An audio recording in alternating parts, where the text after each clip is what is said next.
Grapsody with Will, Phil, and Reg, trying to keep it real instead of what you usually get from these talking heads. It's Grapsody, we're here to fill the void. 3 black fans, different perspective, got to fill your voice. Coming with the podcast, talking majors, indies in between. Yeah, it's all that, and we're down with Fightful, better fall back. Coming for respect, we connect like a ball bat. No need to double check, these are all facts. You're listening to what's talk raps. You're listening to what's talk raps. Will, Phil, and Reg. Yeah, we're Grapsody, here to talk raps. Yeah, we're Grapsody, here to talk raps. Welcome. You know what it is. It is I. It is him. This is Grapsody. I'm Phil Lindsey. Of course, I am here. It's Righteous Reg. What's going on, bro?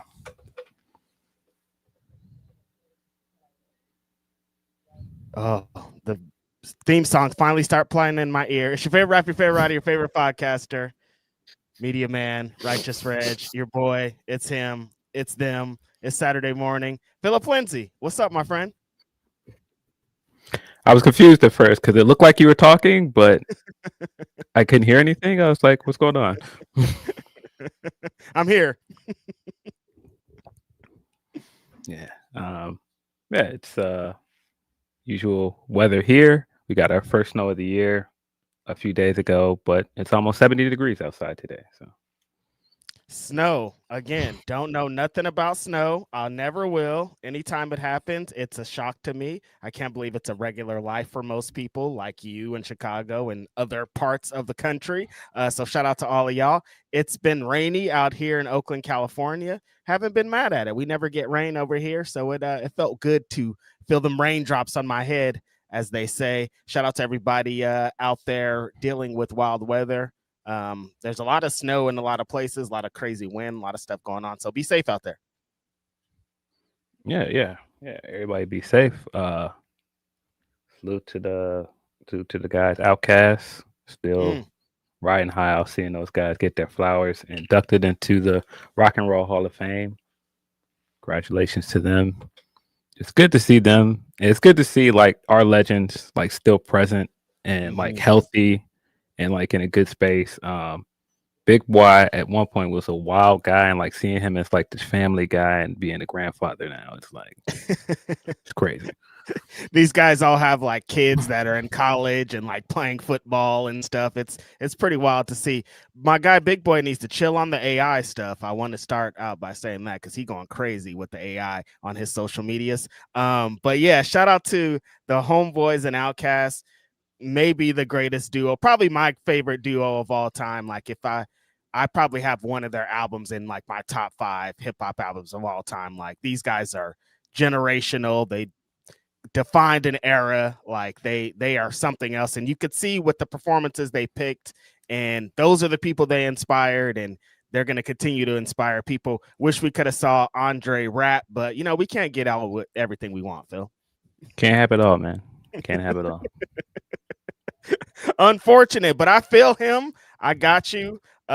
He probably was sitting back there like it's a lot of work to be a rapper, to get back in that mode, to get out here with his guys. But we did get to see Tyler have a great performance out there. Doja Cat had a little unfortunate situation going on there with her, but you know, you can't get everything you want. Yeah, I listen. When I saw how Dre was dressed, I was like, "We're not getting no performance." You knew it. I seen it, man. When he walked up there with the jersey tucked into the pants, and Big Boy had on like a whole fur coat and a tuxedo, I was like, "Nah, this is." You can already see the difference in approach to this.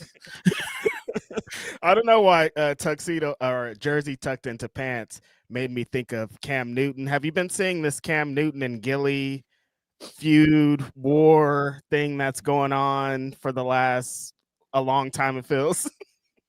I don't know why this is still going, but every time one of these clips pop up, I'm like, okay, Cam, what are you wearing? Like, that's all I'm thinking. Going on. Like these fits he be getting off are crazy, bro. Like a jersey over like a shirt and tie, and like I don't know what he be doing, bro. Like these fits are insane, and he'll have like a fucking newsboy hat on top of it. Like, I like what the fuck is he doing? He he does like the newsy cabbie hats on. Yeah, He'll have like a tuxedo on with like his jersey on top, and then like a cabbie news hat, and you're like, I don't yeah, know what this fit is, brother. bro. That guy, he'll have on like one of those hats that looks like it's from like a Civil War reenactment or something. And then he'll have like a jersey on. Like, wait, I don't think those two things go together, Cam. But I feel you. Rocking the old General Lee. I'm like, where did you get? I don't even know where you can buy those hats at. Like, what? He got a wild assortment of hats. Sometimes he'll rock a cowboy hat with cowboy boots and still a jersey. It's always got to be a jersey on top of everything, which is wild. Yeah, I don't know what's going on. Him and Gilly are engulfed in some feud over. They keep talking numbers to each other, and it's like you guys are both great in your fields. I don't know what's going on here. The question I always come out with, Phil, when I see this, because Gilly gets into his mascot bag. Why don't they have their own song? Why is Blow the Whistle a Bay Area, California Too Short song for our teams? Why are they flying the flag for Blow the Whistle for the Philadelphia Eagles? I think it's just a bit at this point with Gilly. Like he's just used to using that song in all of his like IG videos, and like it's become this like running gag with him. But Cam smoked him on one of them videos when he was like, "Nah, I looked up what you were doing at the same time this year. I looked at you trying to play in high school on a basketball team, and I realized you were bald in high school." And I was like, "Yeah, all right." And then he was like, "Then what? You he was like, then you got into your street pharmaceutical bag, and you got arrested. They got you for what? $400K, bro. I made 3 times that in a week." I'm like, dog, all right. Like, I mean, he was going in on him. This thing was going for a while. He was like, man, tried to look into what your masters were worth, and bro, you can't even find your masters. Like, he was, I mean, he was going in. Yeah, like, man, at one point I saw you beefing, and then you was beefing with Soulja Boy, and he like went down his whole career. I was like, all right. But the funniest thing about all of this, he did all of that, ran down this whole thing, absolutely smoked Gilly. I was like, dang, I think Gilly needs to leave this guy alone. And then Gilly comes back, still doing a dance video. He was like, by the way, Jalen Hurts still better than you. Still dancing, still doing the exact same dance steps, hitting the. I was like, yo, all right. Yeah, I saw the Cam video where he fried him. He like went down his Wikipedia page and like compared his numbers to his, and it was a demolishment. Then I saw that same dancing video, and then I saw another video of Gilly dressed as Cam, and then I was like, all right, I didn't see that. You got it. He came in with the round glasses like me, and like a wild outfit, and I was like, all right, Gilly could just do this every time, and he's gonna win. Like Cam could come with facts. He could come with numbers. He could come with all, but Gilly's just going to be silly, and it wins for me. Yeah, that's what I thought when I saw the video of his response, and he was still dancing with the big hat and everything on, and saying, by the way, you've never won a Super Bowl. By the way, Jalen Hurts is still better than you. And I was like, yeah, you can't do nothing with that, man. If he's just going to come back and laugh at you, which is also what we learned from that Spaces thing with Rory, and like the guy was in there barking on Rory, and Rory was just like, okay, whatever, I'm listening. But he tried to do the same thing to Maul, and Maul just laughed at him, and it immediately made the guy look stupid. I was like, things have changed since we last talked about this a few days ago on Ask Grapsody, this Rory and Damaris and Maul saga. Damaris and Rory at this moment have both deactivated from Twitter. The heat has been so strong on them. It's a great idea with them tweets they keep pulling up on Rory. They featured him and his tweets on TMZ, and it was like, oh, you gotta at this point shut it all down, brother. You gotta regroup, go look in the mirror, splash your face, get off the internet, throw your phone down, and that's the only way to move about this. I saw they already did a pod about it, and it was, I don't want to say a double down, but it was like you guys are overreacting bit still. No, it seemed like Rory was very much like, I mishandled the spaces and I shouldn't have stayed in the spaces as long as I did, and that I shouldn't have been as dismissive. And then he like reiterated that he apologized to anybody that was offended. And, you know, he was saying that people were trying to take tweets out of context. And I do legitimately believe people took some of those tweets out of context. Some of them, there's no defending them. But it was mostly Maul, like, you don't owe these people any apology and all this other stuff. But that's what you'd expect from Maul. Maul is very much none of this stuff matters. Like, all of this stuff is internet stuff.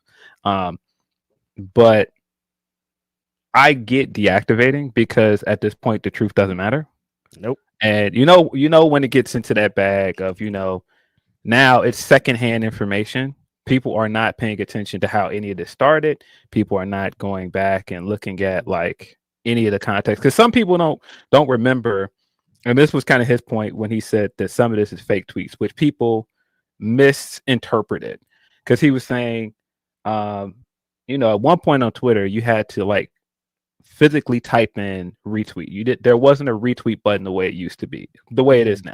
And so it have like the retweet and then a colon and then like somebody else's tweet. And people were attributing that to him and trying to say these are things he's saying, but he's like, no, these are like those like retweets from back then, and people are trying to read them as my tweets. And he's like, nah, some of this is like, they're not real tweets. And people were trying to say, oh, so now we're making it up, Rory. Now we're lying on you. And it's like, no, that's not what I'm saying. It just doesn't matter. Anything he says now, people are going to try and spin it. Like I saw people saying, oh, well, he deactivated his Twitter because, you know, he doesn't want people to find any more tweets. Might have deactivated his Twitter because he got tired of people yelling at him for 2 days. Like, I don't know. If you're constantly getting notifications, people tagging you and yelling at you and calling you racist, yeah, I'm probably going to cut that off and not pay attention to it anymore either. As someone who's been like, shut all this down because I've been berated on the internet, I can't imagine. We saw all this on the timeline, Phil. Imagine what his DMs were like. You know what, bro, when we've been in our DMs before and we're just like, these people are unhinged. There's some unhinged humans in that space and you just want to get away from it. So I totally understand him being like, let's back out of this. But you're totally right. There's a bunch of people that don't know. They're at the step 4 of what the steps that have happened, and they're just like, oh, it's Rory, let's kick his back in. Like, there's a space. Yeah, I've been waiting to do this. I got some stuff on him that I've been waiting to get out. Like, it gets to that point, and it's just like, there's no point of trying to I understand what he did getting into the space, but there's no point of trying to get back into the spaces and be like, let's defend it some more. He dug himself too big of a hole getting into spaces that night, and then yeah, it's too out of control. It just doesn't matter now. You can't. There's nothing he can do on Twitter to make this any better. It's just going to continue to get worse. I mean, I've seen other outlets talking about it. Like I saw the brief clip of Joe and Mark Lamont and those guys talking about it, and I think it's very telling that even Joe was sitting there like, I don't think Rory's racist, guys. I just think that, you know, these are some old tweets. Like, some of the tweets are terrible. Like we said, no defending it. But yeah, we know what this is, bro. Like, we're not gonna sit here and pretend like this didn't start because people were trying to make him out to be a Kendrick hater. And like, this is what this is. Stan's doing weird shit, and I wish Stans would calm the fuck down and stop acting like I have to defend this person no matter what. Oh my God, you said they shouldn't win a Grammy. Oh my God, fuck you. It's like, who cares, dog? Like, cut it out. Stans, Phil, Stans. We saw a lot of that this week on our wrestling side with everything. There's a bunch of stuff we're going to talk about today, but yeah, in those spaces with Drake and Kendrick and people still equating beef and things and still going after people, choosing sides. It's like, we got to relax. It's over, you guys. I was one of those people that was like, okay, let's relax. It was a rap beef. Because I've seen a lot of people say like, oh, this rap beef has ruined rap. I was one of those people like, let's relax. I'm starting to get into this camp of that beef has broken people's brains because people have gotten incredibly obnoxious off the backs of this beef. And it's time to move on. Like, bro, Kendrick won. We all know Kendrick won. At every turn, Drake keeps making himself look worse. You don't have to then keep going. Look, Kendrick humiliated him. It's like, bro, it's been almost 2 years.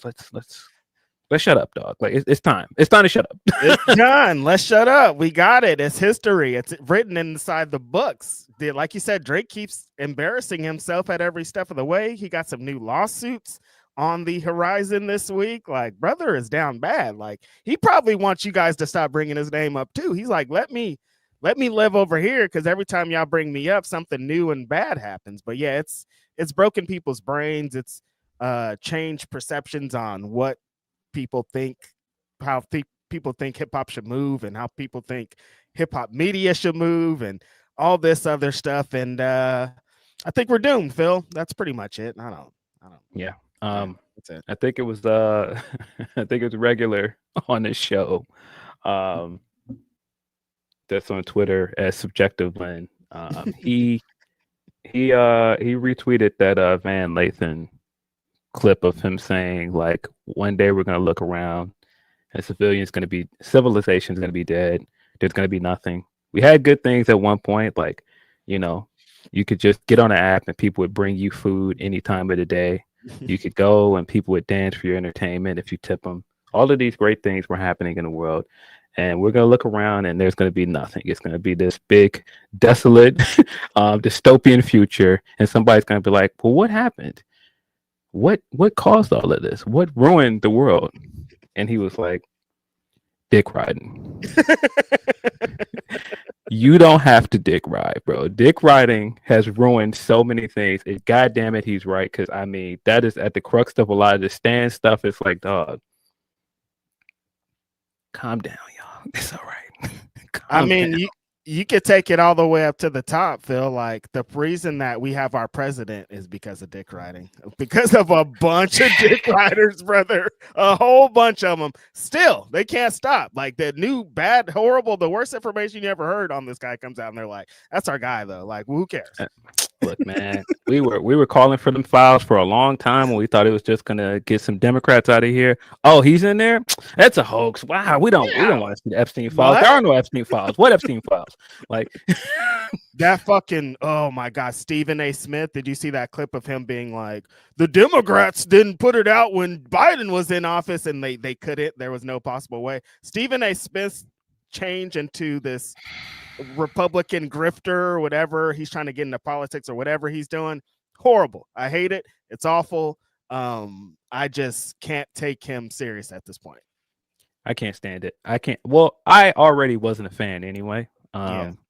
And he's done multiple things at this point that I just don't like. But this red pill grift he's doing is the worst. It's ridiculous. I will give my dad credit. He's been ahead of the curve for a long time. He has always hated Stephen A. He has always hated him. He hated him when he was a newspaper writer. Understandable. I thought sometimes, I mean, I'm trying to think of a time when I actually liked him, and I'm like, actually, I think it's been kind of that for a while too, because he's always been kind of this annoying, I'm better than you. I guess the times with Skip, sometimes I'll be like, all right, Stephen A. But then sometimes with Skip, I'd be like, what's wrong with Stephen A? So it was always kind of this love-hate relationship with this guy. But now it's just hate at this point. Like the LeBron stuff and how he moves about that and getting punked out on the court and then going and then still being like, well, if he wants to, he could get it. And it's like, I don't know. What is this? Like, yeah, I know he figured out a lane, Phil, and that is a lane. Like the lane that he's in is gonna probably work for him, but it sucks. I think there's a reason he has all the things he has. He works very hard. Yes. He's an entertaining guy. People like his rants. And at one point, I found him very entertaining when he used to just come on as like the color guy on ESPN before he became like the face of the entire channel, and you can't turn on the TV without seeing him. Yeah, I found him entertaining, but boy, I've been out on Stephen A. quite a while now. And it annoyed me when the stuff with LeBron was happening because I was like, oh, it's like the worst person in the world having a point about something and you don't want to admit that he has a point because he sucks. But some things he says he does have a point about, and every time I hate admitting it. But yeah, send us your super chats. That is the best way to get your chat read on this very podcast. You can also send it to humperchats.com/Fightful. Absolutely. Super chats and humper chats are always greatly appreciated from all of our amazing supporters out there. Appreciate y'all. How are y'all doing out there today? It's Saturday. There's a lot. I know we say this all the time of wrestling on tonight, this weekend. There was a lot last night. We got a lot to get into. So let's get into some of these super chats. The homie Grapple Geekery says, Blood and Guts was awesome in person. The ladies had a better match to me, and I was fine with that badass heel team winning. Hanger and Hobbs ruled. Let's hope the main ends Reg's beloved D-Riders. Yes, Grapple Geeker, we're going to get into this fully in a few minutes here. We're going to get into this fully in a minute here, but Blood and Guts was amazing. Meltzer, I don't know if you watch both matches. I don't know how you gave one 5 stars and the other one not 5 stars, but it's his thing at this point. I was not surprised when I saw it. Jose asked, who do you guys prefer, sports media guys? I think Bomani is like the best. I think definitely big fan of Bomani. Like he has Vincent Goodwill on his show sometimes. Really like Vincent as well. Jamel Hill. I think that's kind of it. A lot of my preferences. Dan Le Batard is still good as well on his show. Yeah, Bomani is who I want him to have all the success that Stephen A has. Like every time they're featuring Stephen A, I'm like, Bomani would be way better at articulating whatever this point is. So like he feels like the guy to me, but he's kind of shifted because they don't like to keep it real up there, Phil. Like he was keeping it real too much, and they were like, nah, we're gonna need you to go and be a podcast guy, I think. Yeah. But Bomani is my favorite. Definitely. But yeah, we're gonna get into a lot more of this Blood and Guts very soon here. Grapple Geeker, appreciate it. The homie Bergov, member for 29 months. Appreciate you. Homie says, happy Grapsody. The women's Blood and Guts stole the show. Absolutely. Women's Blood and Guts was the show to me. It was everything that we hoped and dreamed all in one. We're going to get into it. Grapple Geekery also says, did they import those tables from Japan? Those were some tough tables, man.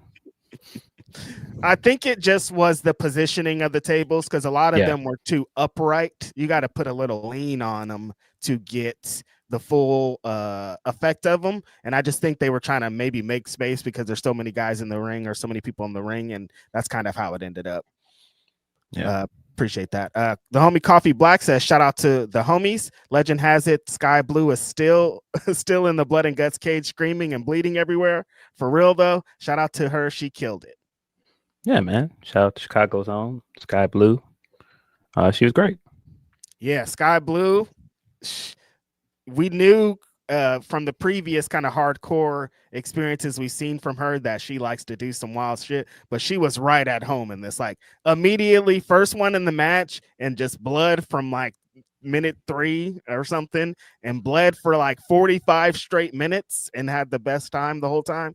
Amazing. Yeah, I did laugh initially when she came out, and I was like, okay, it's a hardcore match. And a lot of times when people do the hardcore match, they put on like some jeans, put on some big baggy pants. So, because it's going to be a lot of like weapon spots, and like you're going to be like, it's not like a regular match. And I just imagine Tekla like, hey man, some big cargo pants for you. She's like, nah, I got this. I know exactly what I'm going to wear, man. You think I'm about to cover this thing up? No, sir. Tekla's like, there's gonna be like glass and like barbed wire and stuff out there. She's like, nah, I don't care about that. I got it. Shout out to Sky, keeping it going no matter what. She was out there bloody with that. Like, just as the homie Grapple Geekery says in our next super chat, Sky Blue was definitely the MVP of the night. Like, she's been waiting for this moment forever. Like she was just like, I'm gonna go out there and get killed and have the best time and be me. Amazing stuff. Like that's the kind of career stuff we're going to look back on when she's world champion eventually and be like, remember where you went wild here? Remember where you came from? Like, she's building those moments. Yep. Appreciate that, Grapple Geekery.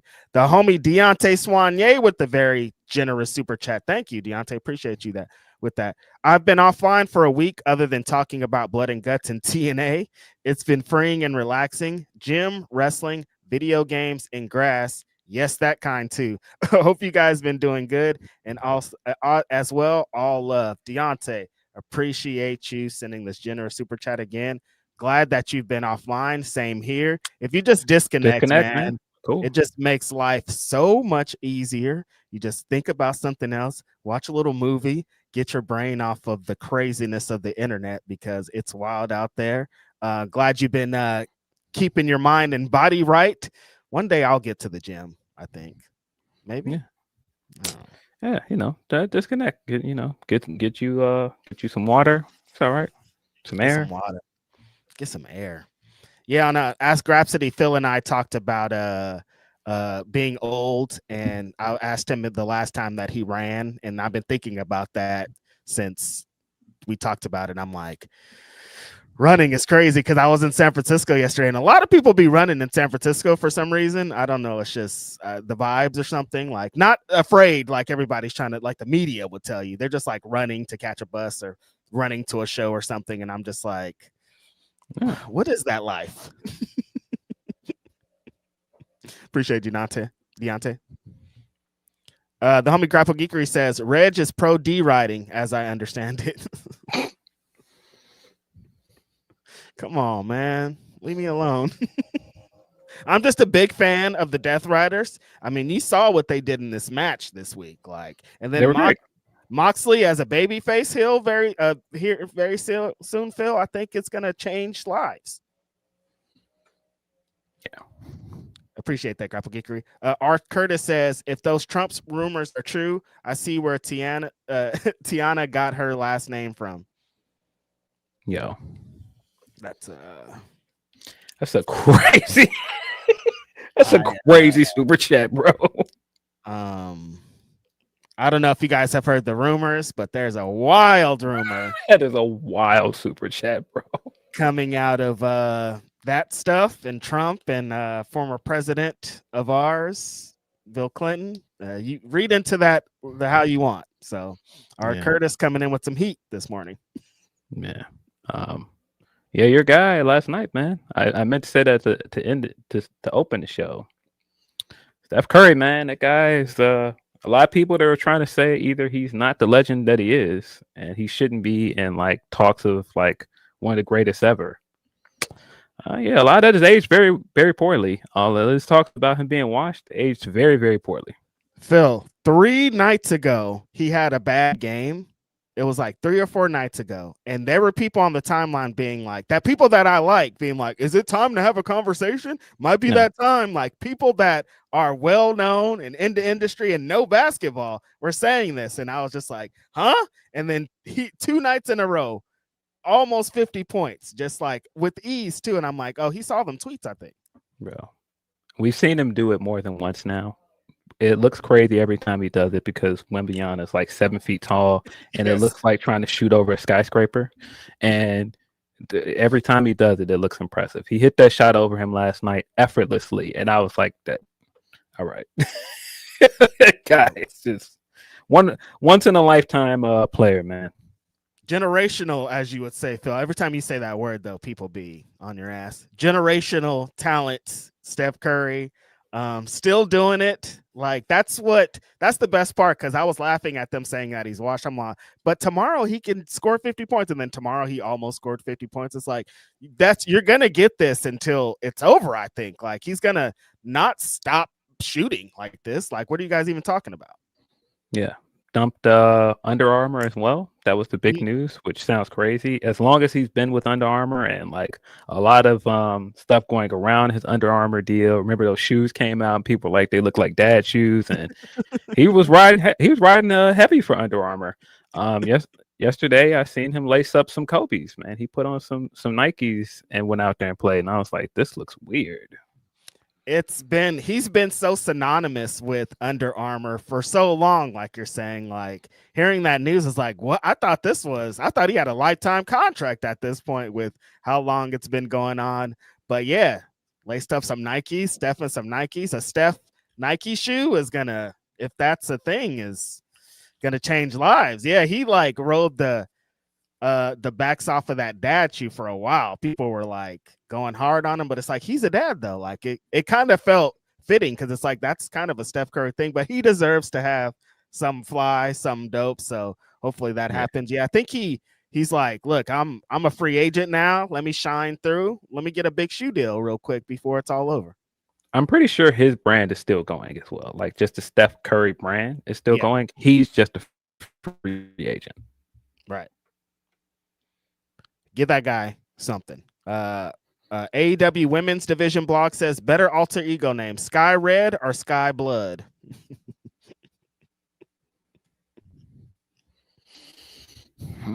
I'm gonna go with Sky. I don't know, Sky Red, I guess. Yeah, I think Sky Red because her name's Sky Blue kind of is a fitting little transition. We've been seeing that a lot this week. Everybody's talking about Sky Blue, man. That like really means something. I wonder what this means for her future. Is it going to be something immediately or just like good job, pat on the back? I guess we'll see. Yeah, I've seen a lot of people use that nickname for her, man with beard, Second City Center. I don't know how that has not caught on AEW television, but it's perfect. Commentators, take note. You guys, Excalibur, Bryan Danielson, write that down. I appreciate that, AEW Women's blog. Van Twinblade, the homie, says, I just slept 13 hours. F daylight savings time. Saw Predator Badlands. It was just plain fun. Elle Fanning plays the sidekick and the big bad. I don't know if everybody knew that. You might have spoiled something, Van Twinblade. Spoiler alert. Sorry, got rewinded back. I don't know. I don't know the Predator Badlands lore. If you don't want to hear about this, rewind. A lot of people have seen it already. They're going crazy. Yeah, you might have spoiled something, Van. I don't know if we knew the last part about that, but yeah, that does look good. I did want to see it. I just haven't had a chance to. Yeah, I've been trying to get out to the movie theater for like a month now at this point to see one battle after another, and every time I'm like, I'm going to do it. It's playing at a weird time or something happens. But it's on digital, but they say you got to go watch it on this 70 millimeter movie shit. So I'm trying to get out to see that, but I also want to check out that Predator movie. Yeah. Yeah, I guess Van is saying that she plays two different characters basically in the movie, but oh man, I don't know. I didn't know enough about the movie. I was trying to go in and see what was happening. I don't know. Trying to go in raw. I appreciate that, Van Twinblade. Yeah.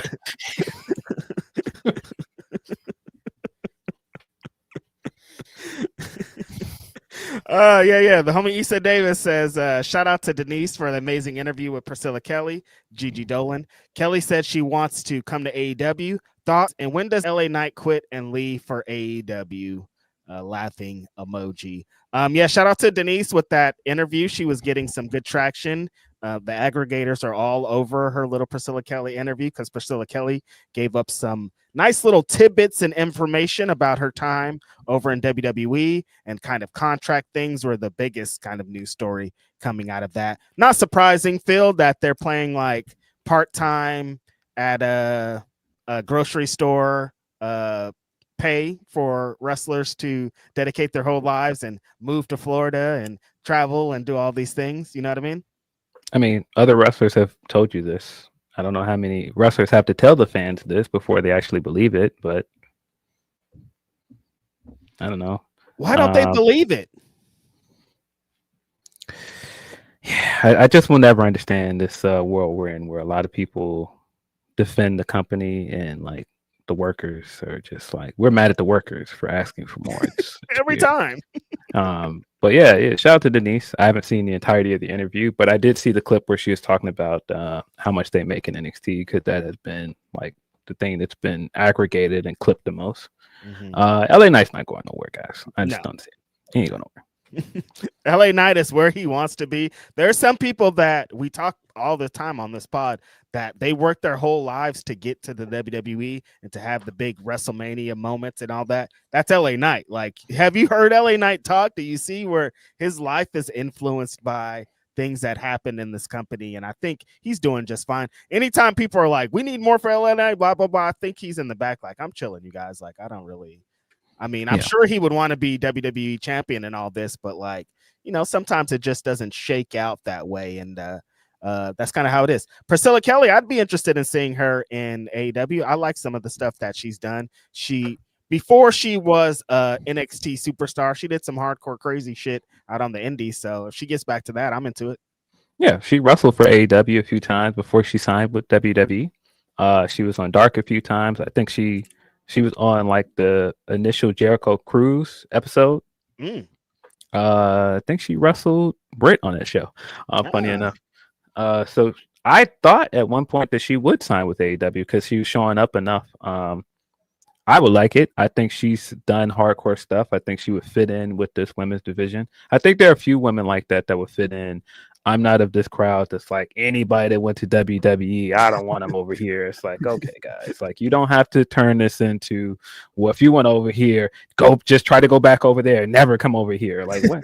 Who are you to say that? Like, I don't understand why fans do that. Those fans are so weird to me. I'm like, why is it so aggressive too? It's like some people. And if they were flying the flag hard for WWE or NXT while they were there, of course they were, dog. That's kind of how this all works out, man. You work for a place, you're going to fly the flag, say this is the best place to work. This is the best wrestling in the world. That's just kind of how it happens. And if you leave, a lot of people want to go and try AEW, and they're going to go try out AEW. I guess that's that was another big story this week, Phil, because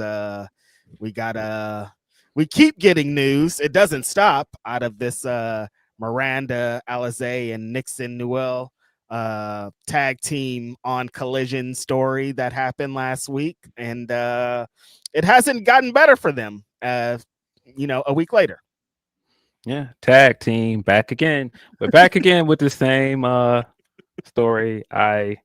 I initially, when I saw it, I was like, okay, why is this a big deal? And then people kept talking about it, and I was like, okay, I still don't understand why this is a big deal. It seems like they didn't agree with the time allotted to them. They talked to somebody backstage. There's a disagreement. They left, and that should have been the end of it.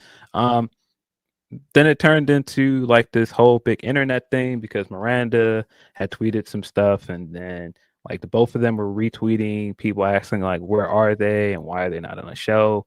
And then that's when some of the stories started coming up, and then it got reported by PW Insider initially. Then Sean reported it, and I was just like, okay, cool. Well, I think things like this happen pretty often. I think the big difference here is that Nixon and Miranda don't have the kind of leverage to do something like that in a lot of people's minds, especially when Nixon is trying to get booked other places, and she's been talking about how she could not get booked other places. I just don't think it looks good on her.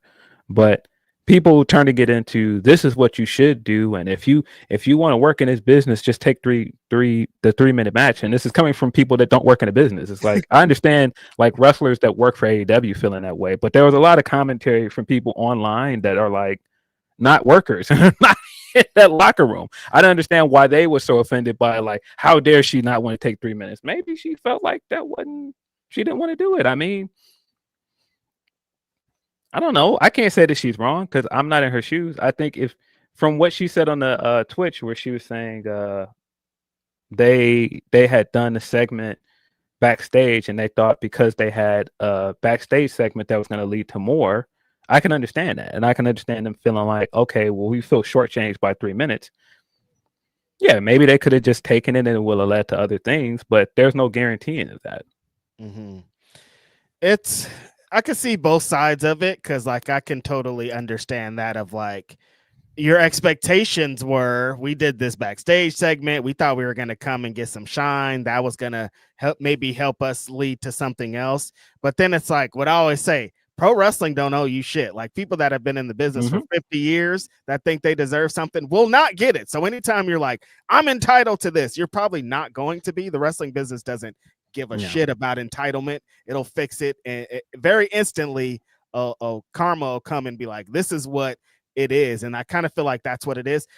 New news coming out about like their troubles Miranda and Nixon are having getting booked, and how they the attitudes and things kind of surrounding it. It seems like there's some extracurriculars going on out there that are a little above my pay grade that I don't really want to get into. Well, and, yeah. Well, this always happens. When one thing happens and then it turns into, it turns into a pylon. It's like, oh, well, now I had a bad experience with that person too, and I don't like that person too, because that's what initially happened anyway. When it initially got reported, then we heard the Megan Bain stuff, and then it turned into, oh, well, they had a conversation with Bryan Danielson, which then Nixon came out and said didn't happen, and then there was the other indie promotion that was saying that her rate is high, and she's asking for more than she's probably worth, and all these other things. And yeah, it doesn't look good on Nixon, especially when she's trying to get booked. But that's kind of all I have for you guys. I can't comment too much on a lot of it, because like I think all the time when these things come out, we don't know the whole story. And I think a lot of people are just really jumping on the company bandwagon of, well, if they gave you 3 minutes, just take the 3 minutes. It's like, I feel you, but it's what it is. Shout out to Maya World and High End. They have come up big out of this. They took the match and they did well. They've been continually asked back. Maya World is an upcoming star in this industry. Big time. I think that's great for her. I think that it's good that she's getting more attention off of this. But that's wrestling for you. I don't expect anything less. I saw a lot of people saying, or reports or vague tweets from people at AEW like, oh, it took them 3 minutes, which I expect wrestlers to feel, because dog eat dog world, man. You don't want to do that 3 minutes. I would have taken that 3 minutes. What's the problem? There were some not so vague tweets too that were just there were some very, very, very conspicuous tweets. Like, like, no, I definitely see and hear that. The Bryan Danielson thing was so funny to me, because like my thoughts coming out of that were like, because she was like, I've never talked to Bryan Danielson a day in my life or something like that, and I was just like, you went to that show? And that was her direct quote? No, well, not that was. I was about to say, whoa. They said that they didn't talk to him that day, and I was just like, in my brain, I was like, you went to an AEW show and you didn't talk to Bryan Danielson, like you didn't ask him for advice. Like, I don't understand how some of these wrestlers be moving these days, especially when we got that quote from Nikki Bella a few weeks ago where she was like, yeah, everybody's super jealous that I get to get advice from Bryan Danielson. It's like, how would you not? Like, I couldn't imagine going to a place like that and Bryan Danielson's right there and not being like, hey, can I get 3 minutes? Funny enough, can I get 3 minutes with you to talk about wrestling and to get some kind of thing? But wrestling these days is totally different. Doesn't move like that. Guess you don't have to shake hands with every single person in the building like I was taught in wrestling school. Things have changed. Yeah, and see, that's why I'm like, I don't know the specifics of that. I don't know how they conducted themselves backstage, and that's why I don't want to get into that, because I don't know enough about what actually happened. I don't want to turn this into, oh, well, they didn't adhere to etiquette that we're not even supposed to know about anyway. Very true.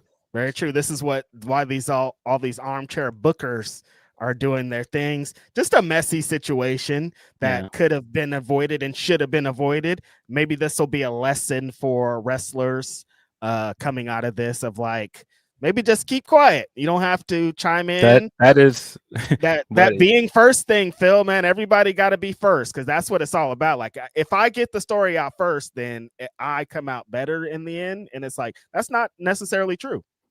That is the biggest takeaway of all of this. Sometimes it's okay to shut up. It's all right. Sometimes it's okay to just shut up, because none of this would have blown up. It wouldn't have turned into what it was. If it just was like, okay, this happened, we had a disagreement, we went home afterwards, the end. yeah, once it turns into this other stuff, it's okay to just shut up. It's all right.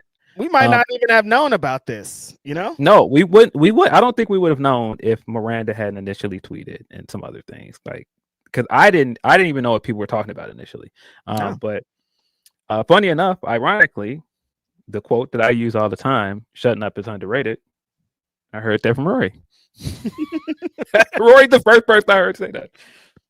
Shutting up is super underrated. Hella underrated, It's one of the most underrated things of all time. Yeah, before we wrap this up, I want to reiterate what Phil was saying. Shout out to Maya World and Hyen, kind of capitalizing off this moment. Maya worked West Coast Pro on Friday night and then flew red eye to Houston to luck into that match. I mean, she was going to work her and Hyen were going to work the ROH taping, so they kind of were in the right place at the right time, but it's totally working. They got a match tonight against Alex Windsor and Rio, so this is going to be fire. Like, I'm super excited about them. Shout out to them. Them Texas women are some of the best unsigned wrestlers in the entire world, so shout out to them. Yeah.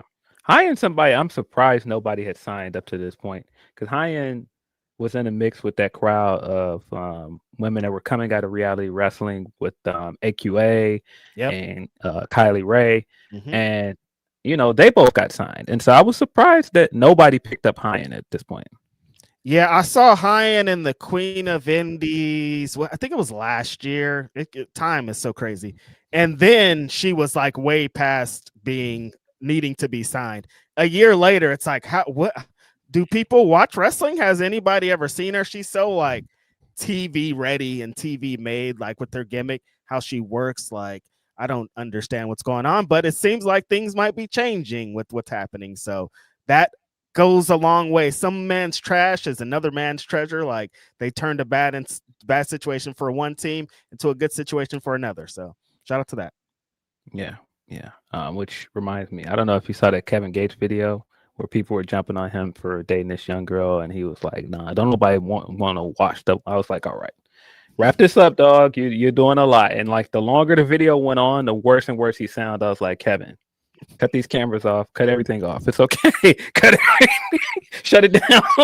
Turn your live off. Throw your phone down. Just get out of here." Kevin Gates cannot relate. Like the older the berry, the sweeter the juice, Chris Tucker once said. Man, like, life is life when you're up there. Experience? What do you mean? What are you saying, Kevin Gates? I can't understand. Cannot relate. Yeah. I mean, when he said he started a car battery with his hands, Phil, we knew what time this guy was on. Forgot he said that. Actual statement. I started a car. He garnered energy through his hands and started a car with his hands. Yeah. Vasco said, "How is AQA?" I know she was talking about getting back into wrestling at one point. I don't know if she still was interested in doing that, but she took a break and she did that like Hot Wheels show that was on TV. Right. And then she talked about training to get back into wrestling. I don't know what the status of that is.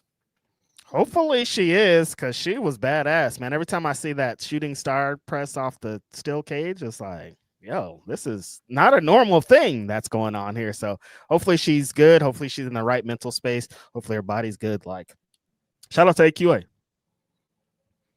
We're going to get to a couple of more of these super chats and move forward. Chiwa says, the girls seem to have an absolute ball. Thanks for that generous super chat. Yeah, the women were like, when you see an inaugural match, a first time big match like this, you want that kind of result of everybody coming out of it being like, this is why we've been wanting a women's blood and guts for so long, just because we knew what they would do in there. Yep. Appreciate that. Darian Pittman says, Blood and Guts show was amazing. Been spinning the Resurrection album all week. Such a beautiful record. Comism is This Is Me and Orange Pineapple Juice was my favorite stretch on the album. Comism? What's that? Does he mean communism? Maybe. I was like, damn, that's a new song. Never heard that word. Appreciate that, Darren. Yeah, Blood and Guts. What a show. That's all of our super chats. Yeah, appreciate you guys. We got a few Humper chats. We got one from Avon B. He says, Grapsody, Marina locked in a submission on broken glass, was able to tough through it and get the win. Mox locked in a submission on broken glass and couldn't take it, tapped out, costing them the match. Some great in-ring storytelling and payoffs. Yeah, I think that was one of the best things about the show, is that multiple things for the past few weeks and even throughout the show paid off by the end of the show. Definitely. I think we were wondering who could take the leadership position on the Death Riders, with them possibly jumping Mox out very soon. And Marina really sprung forward into being potentially the leader of this group with what she's been doing the last couple of weeks. Unbelievable work in this Blood and Guts match, the whole show. Absolutely.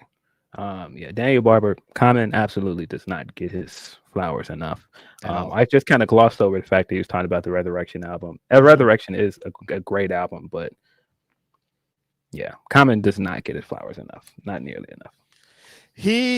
I don't know what it is. I think maybe because he walks that line between rapper and actor, and people are always just seem to rate those guys different. But Common's like one of the best lyricists in the history of our game. Like, has an excellent discography as well. Yeah, I think like underrated discography. Like B, I would put B. Like, I can't believe what he did on B. That's one of my favorite albums of all time. Maybe I could say that could be like one of my top 10 favorite albums of all time. Like, that's how good that album is. I agree. It's one of the greatest rap albums of all time, in my opinion, as well. And he's got more than one of those. He's got several classics, in my opinion. Definitely. And he got an Oscar. Yeah, he's close. He's close to EGOT status. Shout out to him.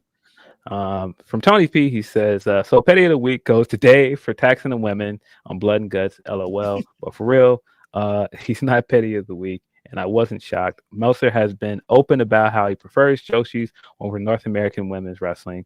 All the women that got 5 stars in North America were all gimmick matches, not normal one-on-ones.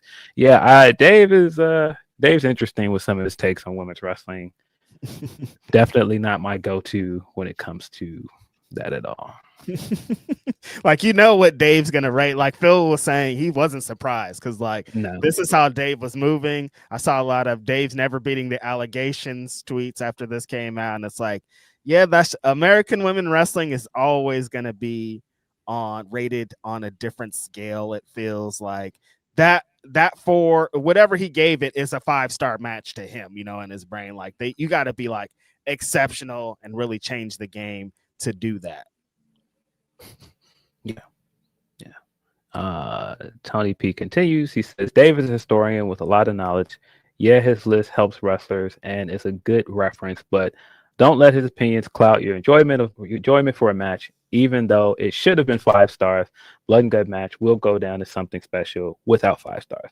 Yeah, absolutely. That's how I look at it all the time. Like, sometimes I agree with his ratings, sometimes I agree with his takes, but sometimes I don't agree with his takes at all, and it doesn't change what my opinion of a match is or my opinion of a wrestler. And if you think it's 5 stars, it's 5 stars. Just if Meltzer doesn't think it's 5 stars, but you're like, this is a 5-star match to me, then it's a 5-star match. That's how I think about it too.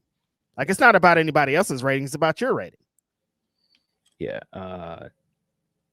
He continues. He says, I even understand it seems like he continues to undermine the women who had the best match of the show. A show I was there to see live. It was a spectacle to witness. There are surprisingly a lot of kids there too. I need to rewatch it on TV. Yeah, that's an interesting one to take your kids to. I mean, Hangman made the pitch on that daytime morning show that he was on. He was like, it's a family-friendly event. It's cheap. So they listened. Yeah. But yeah, Blood and Guts was excellent. I think it was one of the best episodes of Dynamite this year. Yep.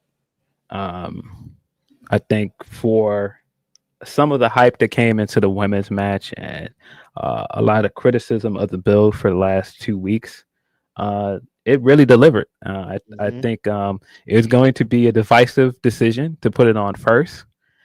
But I think in some ways it helped the women. I would have liked to seen the women get the main event. But I think it helped the women, and I think it made sense with the pace of the show. Mm-hmm.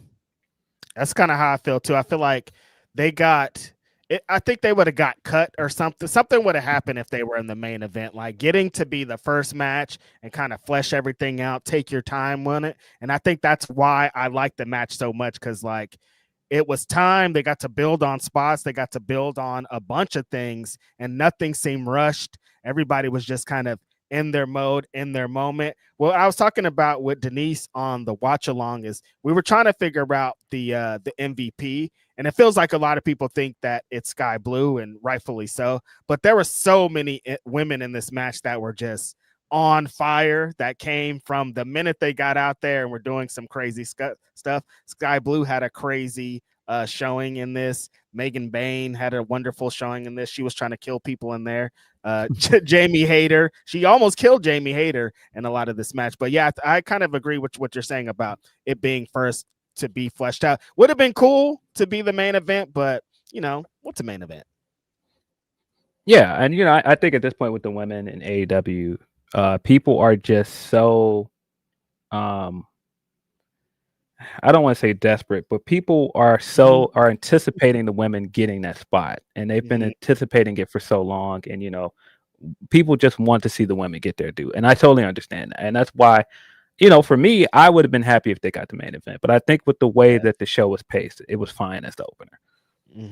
Yeah, the pacing of the show, very dope. Like you said, one of the best shows of the year. It was treated like a pay-per-view show. It was that thing that seems to always happen with the AEW feel of like, we were like, the build to this hasn't been the greatest. We would have probably did some different things coming into the show, but they really delivered on the actual show. So people are like, it was all great. And it's like, all right, I hear you.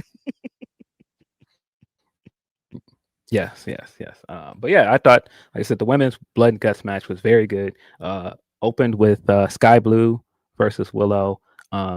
One of the things I really like about the women's match is that the stuff ahead of it, like the advantage matches, is really made a difference in the match. And just some of the storylines, like Statlander and Willow are still not on the same page. That ended up hurting their team. On the flip side of that, the heels were all on the same page, other than Mercedes, and you could tell how that completely changed the match as well. The heels came in with a plan. They did, and that was the big difference here.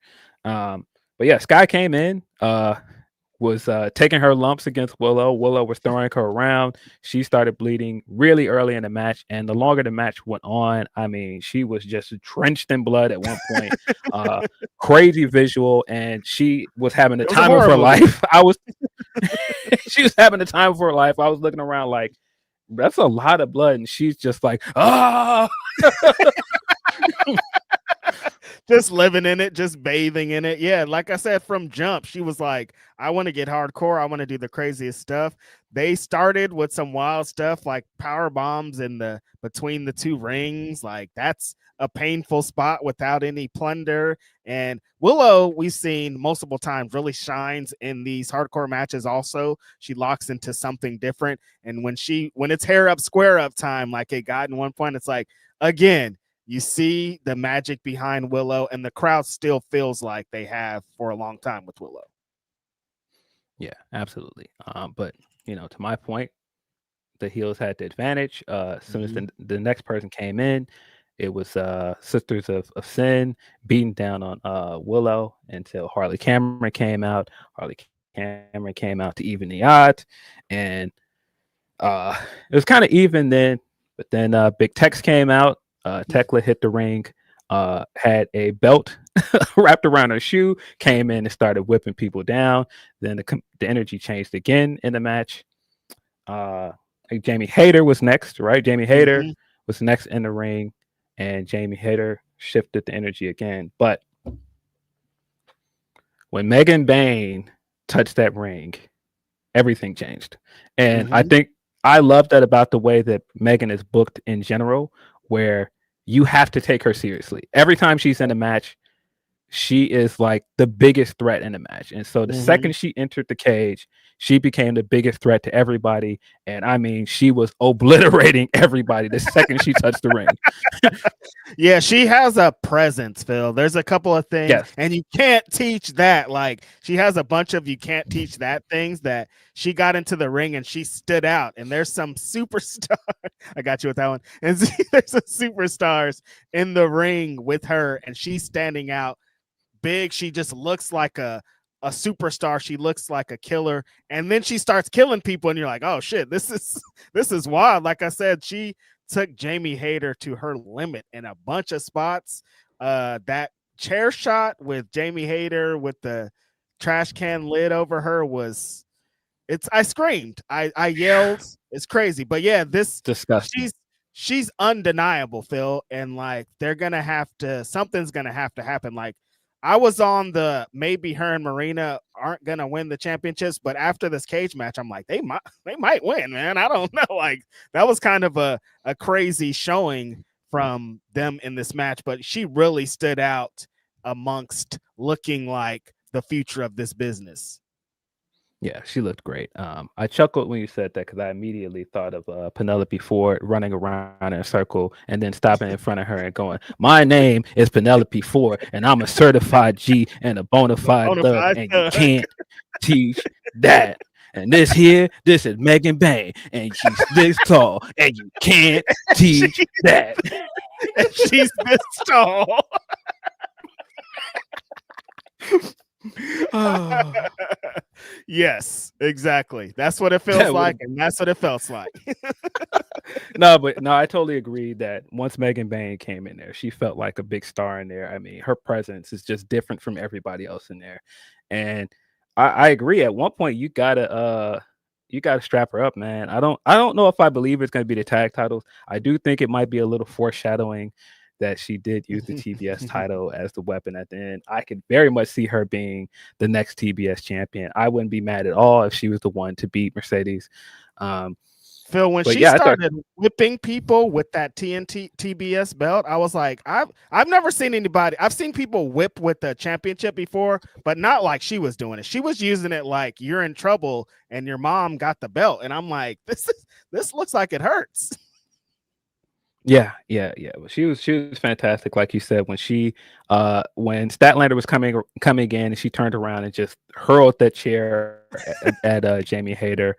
Apparently, Jamie Hayter needed is gonna need some dental work out after that. That's the report. I don't know if that's true, but it looked nasty. The way it hit her, I was like, oh my god, that looked very disrespectful. First of all, like, here, take this and get out of here. These are fighting words or fighting actions going on. Like, I would have got up angry as hell, but crossfire, things happen in a match. You got to stay prepared, always protect yourself. But yeah, she was going insane. But yeah, when Stat came in, you kind of see why she is the world champion. She carries herself like a world champion, and then she started working. She was bloody as hell too by the end of it. Yeah, I thought it was a great touch to have her come in with the belt, and then she used the belt as a weapon and raised it, and then so that's set up for Mercedes to come in and try to one-up her and have all of her belts out there, and then bring all of her belts in the ring to give every member of her team a belt to use. Like, haha, I have more belts than you. And then even when she tried to use like her finisher on the belt on Mercedes, and she countered it, and she gets up with the belt. I thought that was a great touch. Yeah, Mercedes handing everyone her gazillion championships, and everybody has a Mercedes belt to use. Great visual, funny on her gimmick that she's going with right now as the belt collector and all that. I loved her moments in the match of kind of being like, no, I'm not about to be in here with this ruckus that y'all are causing. It's too crazy in here. There's too many weapons. Y'all are beating each other's asses, blood. Like, I don't want any parts of this. Yeah, I love from the very onset of her coming out there. She did her whole entrance. She came down there with all of her belts on the table, and she was looking around like, "What are y'all doing in there? That's some poverty mentality. Y'all look real broken now. I'm not doing that." But then she got in, and Phil, that moment when she was tossing the other team out, and she tossed out Jamie Hayter, and Jamie Hayter hit every one of those steps and the guardrail on the way down. I was like, this is dangerous. Yeah, but yeah, she was great once she did hit the ring. She is not new to this. Of course, she has been in multiple first ever stipulation matches. So it was a treat to see her here. I thought that she felt like the OG. She felt like the biggest star in the room when she came in here for a reason. And Absolutely. I saw some people that were like, oh, well, if that's all she was going to do, I mean, she does have a women's championship match next week. And so, yeah, I think they wanted to add her star power in here, but also it's like, let's be careful. We don't want to injure people that we have, and we need for a big pay-per-view match in a week. So I thought that they came across well, but I also just think like her character stuff in the match fit with what she's been doing as a heel. As a heel, she's just been kind of like, yeah, you know, y'all do that. Y'all come and wrestle every week. Y'all work hard. Y'all got to do that. Yeah, like, again, y'all broke. I ain't got to do that. I'm rich. Exactly. This is broke people behavior. I don't engage in broke people behavior. This is not me. I don't use weapons. I don't be doing this. Like we do one-on-one match. They're technical. We get down to this. It's about pinfalls and stuff. I just don't know this plunder. So her getting into great bit of them sneaking out of the cage through the pillars or whatever you call them that holds up the cage, like very innovative way to get out and opening the. How did you feel about that, Phil? Because a lot of people were kind of on the fence of, they thought for both matches that they were out of the cage a little too much. I think for the women, Tekla and Julia Hart sneaking out of the cage the way that they did made sense. If you're going to do a first women's match, you should do something unique to the women. The men could not do that spot. They could not just find like this small area in the cage and climb out of it, because most of the men are too big to do that. And so I thought that this was something unique for the women, and I thought it was funny the way they did it. Julia coming out and trying to distract the ref, like, "Who? I'm trying to take your key," and then Tekla comes in and spears him from behind, and everything like it set up again that the women came in with a plan. Like, all right, once the match actually starts and the referee locks the cage, we're gonna put our plan into effect. We're gonna make sure that we get these certain women out of the cage, and so we have the numbers game to rely on later on in the match. Yeah, the great thing that you're bringing up with the Triangle of Madness kind of having their own kind of game plan and that working towards the rest of the match. The heels always kind of had the advantage through most of the match, and that kind of led to where it got to. Tony comes out, still a gigantic star. Like you're still like, oh, this is something still. Like she doesn't even need to be champion or involved in championship stories to still feel like a big star. Yeah. Tony came out last, and Tony absolutely felt like the top star in the division. Mm-hmm. And I think keeping that last spot for her made all the sense in the world. But just like the way that they paced out all of the entrants and how all the entrants made sense. Even Marina coming out during the crowd, still doing her same entrance and immediately jumping in there and attacking Statlander, because from her point of view, I'm in this tag team tournament, but who's the dog in there right now? The top dog in there is the world champion. I'm attacking you, and I'm getting you out of here. And so for her to immediately come in, attack her, throw her on the bed of nails, flip her to birds, and then start taking her socks and shoes off, I was dying laughing.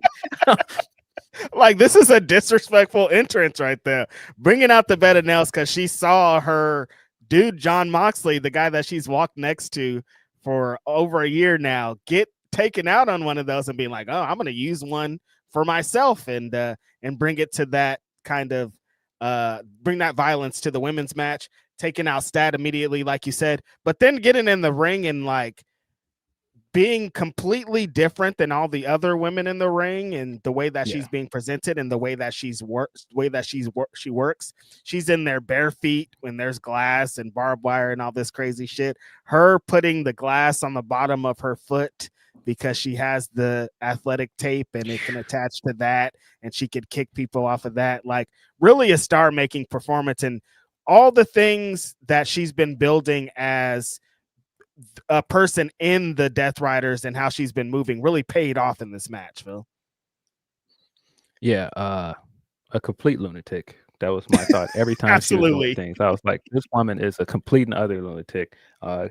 Keith is making a great point in our chat that Stat also, of course, got attacked by Marina because Statlander turned down the Death Riders and flipped them off. So that was the callback of her throwing her on her nails and flipping the bird back at her.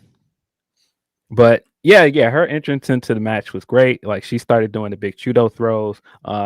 Mina coming into the match and still being Mina and being like, I don't know what I'm doing here, but I'm here. I'm gonna dance. I have like my back covered in and what do you call it?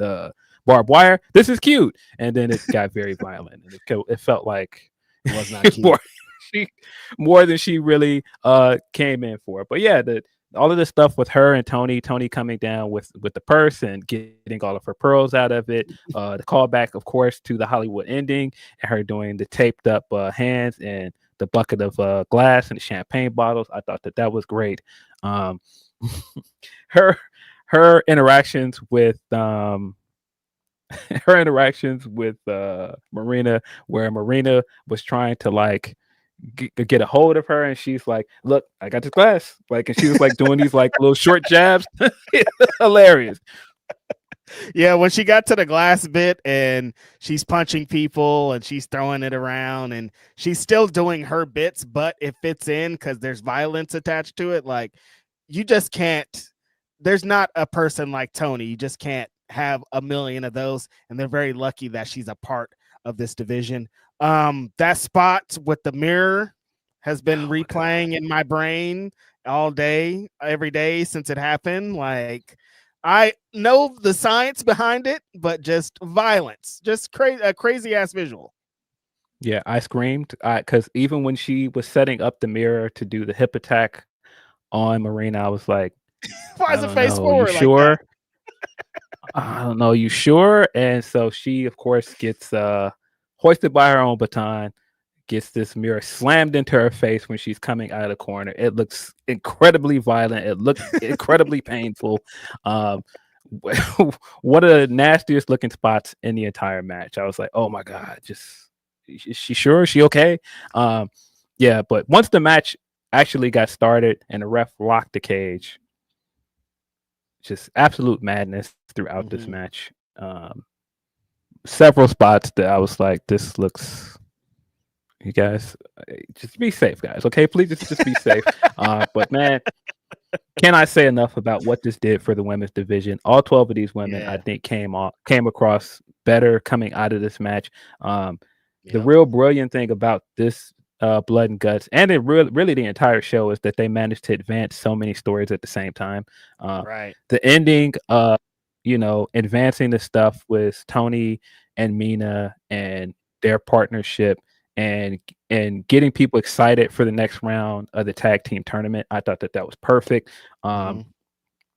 Building up all of this stuff with Tony, where Tony has been kind of this lone wolf since the Mariah May storyline until Mina showed up, and even losing her belt, and they had the stuff afterwards where Mina's like, well, we have each other, and that's supposed to build them up as a partnership. So of course, Mina getting hurt would be the thing that would make Tony go enough, because Tony has been saying all this time, you got to kill me. Like, I don't care what you do to me, but Mina, get off of her. And so when she is getting attacked and Mina does this really inventive spot with the bat where she rolls it into her figure four, and it looks like she's going to use that to win, and then Triangle Madness and all the heels descend on her and start beating her down while they're holding Toni Storm back, and she can't do anything, and so she has to surrender. Really great stuff. Soon as they let her go, she dove on Marina and started beating her down, and then the other heels were like, nah, wait a minute, we still got the numbers. And I mean, talk about jump. I mean, she got dumped her out. I was like, I'm like, damn, nah, they jumping her into something. Yeah, great story bits at the end with them figuring out that the way to get to Tony is through Mina. Like I said, the way that Megan was whipping Mina at the end while she was in submission, getting the life choked out of her by Marina, I'm like, this is a violent way to end the match, a violent way to kind of continue these stories. You got the women's tag team stuff that we could continue. Stat and Mercedes told a lot of stories going into their world title match coming up here next week. Them ending with a big Samoan drop off of the cage onto the table and taking Mercedes out that way. That was amazing. Having them posing at the end, but Mercedes is nowhere to be found because she's dead. But then you could see her in the back trying to pose with the ladies. Just a great work all around. Like you said, I think every one of these women shined in this match. Everybody got a little opportunity to cook in some sort of kind of way. And I think it did a tremendous work for the future of this division. Yeah, absolutely. I think the heels came across, like I said, they came in with a plan. They came in united. The baby faces, on the other hand, were not so much united front. But again, so many callbacks in this match from weeks ahead of this. That puppet segment that everybody hated, it paid off here because she, again, used the puppet to distract Mercedes. Mercedes was so annoyed at seeing that puppet again. She didn't realize that she had the brass knuckles on under there. I thought that was great. The stuff where Mercedes is throwing everybody out of the ring, and like you said, Statlander and Hayter just took every bit of the stairs coming out of there. And once they were separated, Statlander threw Mercedes through the table and completely took her and herself out of the match. But again, that just shows you where she's on this team, but she's on a different page with everybody else. Because if she had worked as a team with Willow and Harley, it wouldn't have gone that way. But because she was so in the midst of this Mercedes storyline, she took herself out while taking Mercedes out. I think it's a really good story going into their match too, because it's telling the thing that Stat is off of her game with the stories that, or what Mercedes is kind of putting her through. And this is kind of when Mercedes is going to win a championship, this is always the place that she's in. She's like got into the brain of her opponent. She got him off track. Like, even though Stat kind of won the battle that night, like this feels like Mercedes could win the war, but I think that's going to be the story of how Stat wins the match, because Mercedes is going to be going in with a little bit of different confidence because she thinks she got Stat, but Stat's going to get over on the end. Yeah, which all of that stuff that played into this match as well, like the Statlander and Mercedes stuff of Statlander feeling like, no, you're still treating me like the person that you beat twice last year. I'm not the same wrestler. I'm going to prove it. I can beat you this time. And so, yeah, all her focus is on beating Mercedes. At the same time, Mercedes, work hard. You guys are working hard, all the rest of this stuff. I'm going to wait. I've stayed away from Tony all this time, but as soon as Tony was distracted in this match, I'm going to get my money maker off on her and act like, haha, I got you. Yeah, that was a great story that was told too, because she's still a little bit afraid. Like, there's still that, like, the last time I interacted with Tony, it didn't go well. She kind of embarrassed me. So I've just been, anytime Tony's name or anything is in the area, Mercedes is out of there. The beginning when they were both in the cage and then they were in two separate rings, but you can see Mercedes is like waiting for a moment, but also trying to stay away. So when she did eventually capitalize on it, she was so happy about it. And like, I finally got over on her, but like, it's going to take a lot more to get over on her. There's still so much story that's going to be told with the two of them coming out of this. Yeah, absolutely. But yeah, I thought that the way that this was booked was absolutely great. All of the heels getting out of the cage after they got their hands raised and going up the ramp and still laughing and mocking Tony and Marina. And the whole time I was like, oh no, you guys don't realize Tony is crazy. Like, you don't know what you guys have done. They think that it's just they won. They think that they got over, but no, Tony's going to bring something super wild to this tag tournament. Setting up that Mina's going to show something that hasn't been seen before too after that beating. I think this is a really good story that's told from all of them. Just a tremendous match all around though. Like the blood, the guts, like it really lived up to the name. Yeah, absolutely. And I mean, like I said, all this stuff leading up to it, for all the stuff you can complain about the build, like there were weeks where Mina was there like, yeah, we're going to be ready for this tag team tournament, but Tony is nowhere to be found. She's still like upset that she lost the belt, and she's still acting like, well, what do I have to fight for? Now, You've given her the motivation. She has something to fight for because now you've made her mad because you hurt me now. Stories, man. Like, people think this is just about plunder and all this, but they were telling so many different stories with this and everything going on. Megan Bain, tremendous. Marina's transition from where she was a year ago and what she was doing to being one of the best parts of the Death Riders, and then doing something so unique and different in this match. It's like they need to keep her in the mix in the women's division. Yeah, I think it's absolutely telling. Played into the men's Blood and Guts match later that Marina felt like the toughest person in this match, and she could have tapped out multiple times, and she ended up outlasting the others to win. And the guy that she's put all her faith in did not. Great story. Yeah, very, very good story.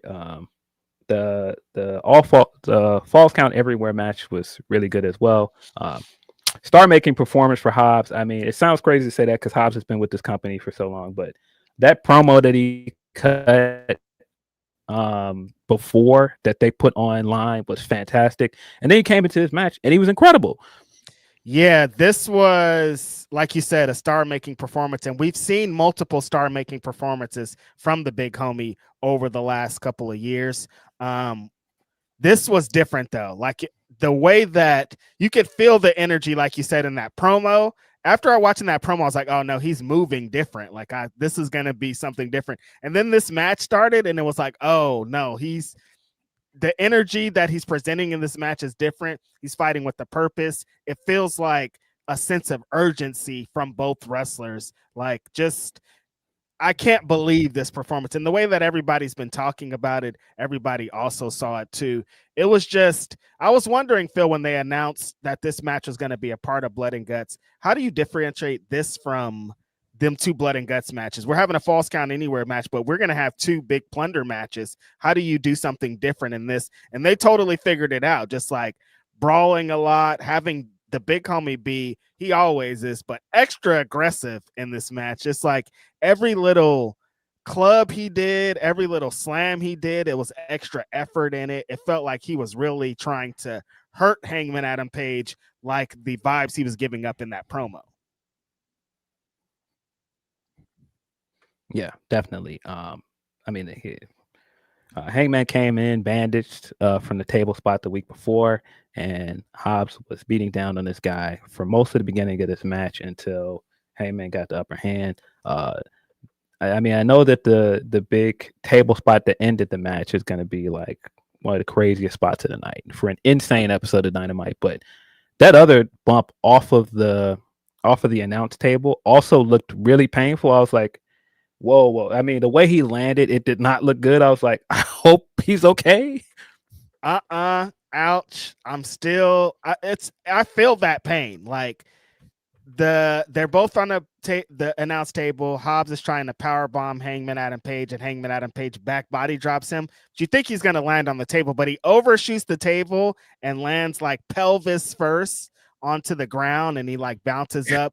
One of the most, we watched two disgusting Blood and Guts matches on this show. We saw some dude get set on fire, and it still was one of the most disgusting spots of the night, of Hobbs bouncing off of that fucking ground. I can't believe him. I talked to him. He seems like he's okay. He seems like he's fine. So that's a good sign. Immediately, I was like, I got to text this guy and see if he's all right. The adrenaline was going crazy that night. He was like really running high. So he seems fine right now. Hopefully everything continues to be good, because that was definitely a sick ass bump. But yeah, when he started his World's Strongest Slams, which I'm glad that he's adopted, I think with blessings from the big man, Mark Henry, of course, and kind of using that as a way to structure the match and slamming Hangman on the apron and the table and the steps is like the way that he's moving right here. When I put him on my top 10 for the BW 500 this year, Phil, people were like, Hobbs, what has he done? Why would you do that? I'm like, no, the potential, what this guy could be, and what if they give him the ball, he could be the world champion. And I saw a lot of people after this match being like, nah, make Hobbs the champion. I thought of this famous quote that I can't say on this pod that Phil and I laugh at all the time, but that's how people were feeling this week. Yeah. Really great match. Hangman still feels like the main character in the company. He still feels like the He valiant does. flag bearer for this company that he should. The big table spot to end the match was insane.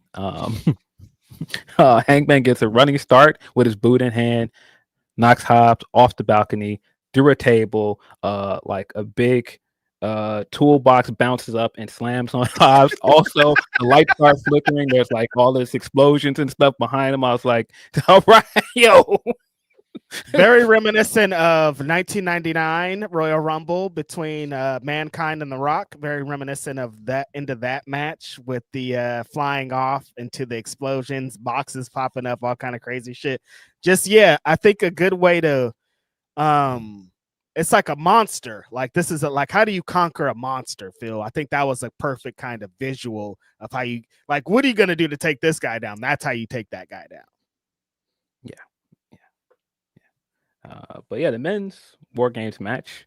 I think it took a little bit longer for the men's match to get going. That War Games. Sorry, Blood and Guts. It is a War Games match, but of course, WWE owns the rights to that name, so you can't. They're on my homegirl's butt this week, I tell you. Yeah. So yeah, AEW can't call it a War Games match, but it is a War Games match, and I feel like their War Games match are more in spirit with what the WCW War Games matches were, and Definitely. Dusty's initial intent for the match. It's like, I mean, it's closer to the rules and everything, where you have to surrender or submit. Everything about it, like it feels like more of the spirit of those kind of matches. But yeah, Blood and Guts. War Games match. Blood and Guts. Let's put emphasis on that. I don't want people to yell at me as well, but you know, these things can't be avoided. But yeah, the men's Blood and Guts match, it took a bit longer to get going. Yeah, I don't think it was paced as well as the women's match. Agreed. Like starting it with Darby, of course, because Darby has been like a big catalyst for all of this. Darby in there with Wheeler Yuta made a lot of sense. I cackled at Brian on commentary saying, "Oh, Yuta's in first, so we get to see this guy get tortured for an entire hour." I love it. Now, every time Yuta was in a bad position, Brian, that's the most energy I've seen him as a commentator so far. He loved the moments. It was everything that he could imagine. But yeah, I'm 100% with you. I think the pacing was completely different than the women's match, and I thought the women's pacing was a little bit better. It gave everybody like time to shine, and this one was just this one felt a lot more like kind of the WWE presentation of War Games. It's like we're trying to get to the big spots, and we're waiting for the big moments of this match to really get into it. And the women's one seemed more about these women are trying to tear each other apart. This fucking violence. They want to rip somebody's head off. And the men's one was like, we want to kill this guy, but it's going to be different.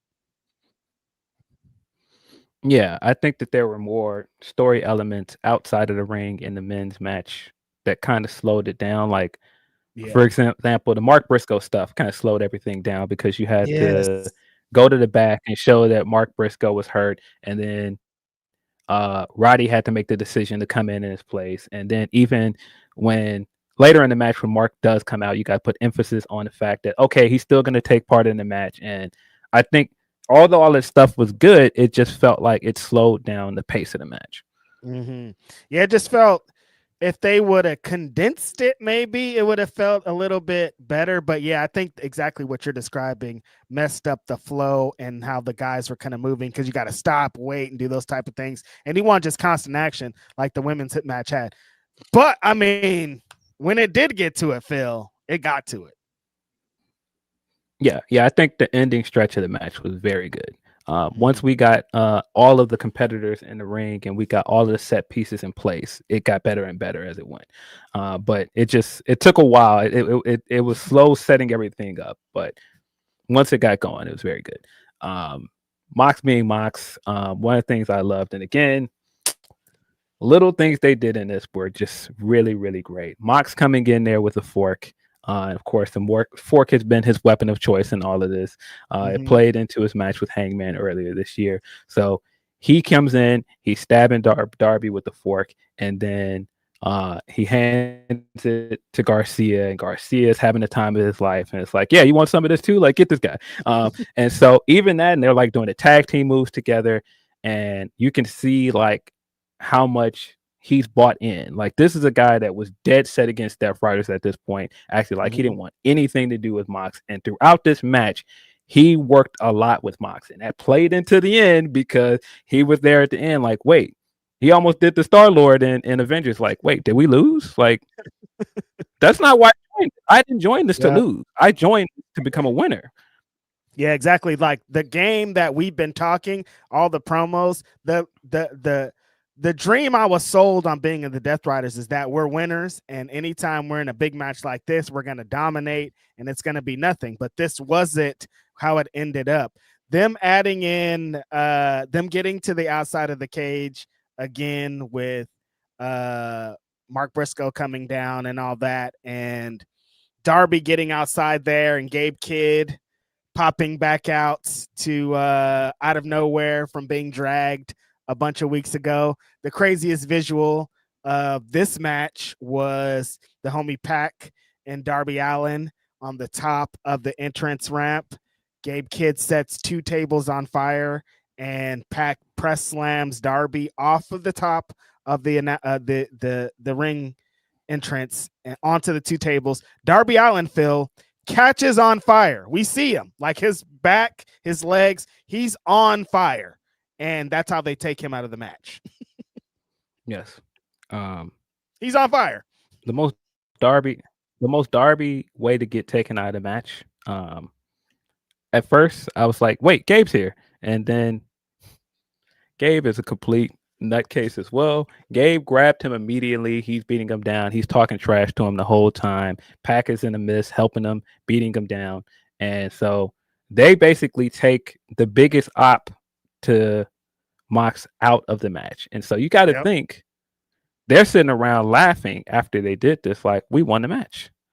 Because spiritually, Darby is the leader of this team. He's the one, like I said, that has been the catalyst of all of this. So you got to be thinking they looked at it like, okay, let's just get this guy out of the way. Once we get him out of here, we won. So I love that they're laughing it up. Pac gets him on the top of the entrance, throws him off, literally packs this guy out. Pun intended. Pack this guy all the way up, throws him off, and lands through the table. He's engulfed in flames when he lands. Like that picture that Brainbuster put up of him just being completely engulfed in the fire. It looks insane. And he's rolling out of there, rolling backstage, trying to put the fire out. Excellent visual. Again, excellent story piece here of the Death Riders came in there with a plan to infiltrate, try to take Mark Briscoe out first, because he's the most maniac guy in here. We don't want that guy in there. Like this, we've seen what this guy has done, and like dog collar matches, all these other hardcore matches. Let's get this guy out the way. Darby, like I said, it felt like the biggest piece that's holding this thing together. Let's get him out the way. Okay, it's just these conglomeration guys.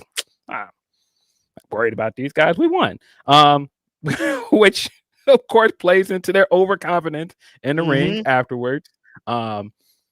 Mox has been trying to avoid having to tap out. He outright punched the ref so he wouldn't tap out to Kyle O'Reilly before. That played into the finish of this match. Kyle O'Reilly came out of this looking like a big freaking star, covered in blood. I mean, when he's in the choke and Mox is trying to get him to tap out with a chain and everything, and he throws up the bird, he's like, nah, fuck that. Excellent visual. And then perfect ending to me of Mox tapping out after all of this time, playing off of weeks of doing the Roddy and the Kyle matches to set this up. And like I said, avoiding tapping out to Kyle all this time. And then you see all the other things, like I said, where every other piece of their plan worked. Like even Marina in the other match, and you see how well Marina's plan came together in the women's match, and how when she was put to the test and had the chance to tap out, she didn't. Claudio came into this match like the fucking Terminator and was destroying people. People were hitting him with things, and he's just like not fazed by any of it. He's at one point has Orange Cassidy on his back while he's doing an airplane spin. Like he just looks like this unstoppable android. And everybody else is doing their part, but Mox is the one that cost him the match because he tapped out. Really, really good stuff. I didn't even know that they were telling this story these last couple of weeks. I was like, oh, Mox is he's in his hoop era. He's like, give me all the hoopers out there and we'll have these great matches on Collision. It'll just be like a fun time that I'm getting into. But they were setting up this match, Phil, of like us believing in Kyle O'Reilly. Kyle O'Reilly is, when you see him do this, you remember how great of a wrestler he is. And you remember that he could do everything. Like the way that the fans can get behind Kyle and he gets into that unbelievable, unstoppable heart, bigger than anybody mode. And it's like, this is Kyle's show. There's not a lot of people better than him. Like he had a star-making performance. Another fucking gusher, look disgusting, horror movie type visual at the end of this match with all that blood on him. But yeah, them using the conglomeration as kind of, because they started as one of the groups that were like, well, Kyle and Roddy were one of the like, we got to stop these guys. Like, we can't let them run roughshod over the company. We got to do something about the Death Riders, and them kind of being the catalyst of getting Mox to tap and getting them to kind of change the perception. I thought it was a really great story, like using the Mox punching the referee and I would never tap out, but then actually tapping out in a match like this that was so important to the company, so important to what the legacy of the Death Riders represents in the future. Really good story. Yeah. I love that it's the conglomeration in the mix because they're basically the antithesis to the Death Riders. They're everything that the Death Riders were against. When the Death Riders are like, oh, you guys are just having a good time. This is what you guys want to do. You guys are just backstage joking about and partying like we're supposed to change things. This is what you want to do. You want to do this sports entertainment style stuff. We're supposed to be a different company, and basically this group that is like the jokey joke group, they're the ones to beat you. Because they're fucking killers. That's what they're trying to say. They're like, we can have a good time, Mox, but when it's time to brawl, it's time to brawl. And that's exactly what it was.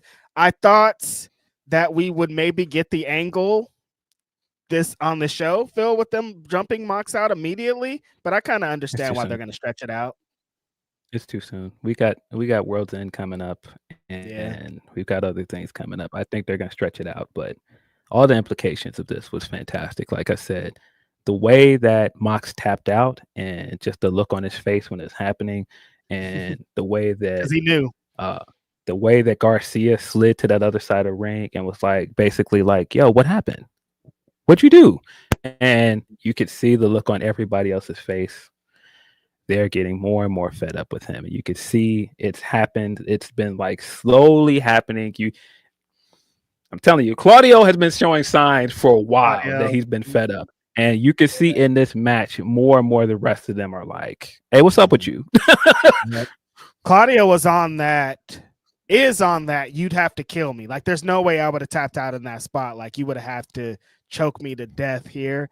And they don't like that because he's been selling them this dream of we're the end all be all. Nobody could beat us. We're the top guys. And they were not the top guys in this match. I think, like we said, like it started out kind of slow, but it ended with a lot of really good story.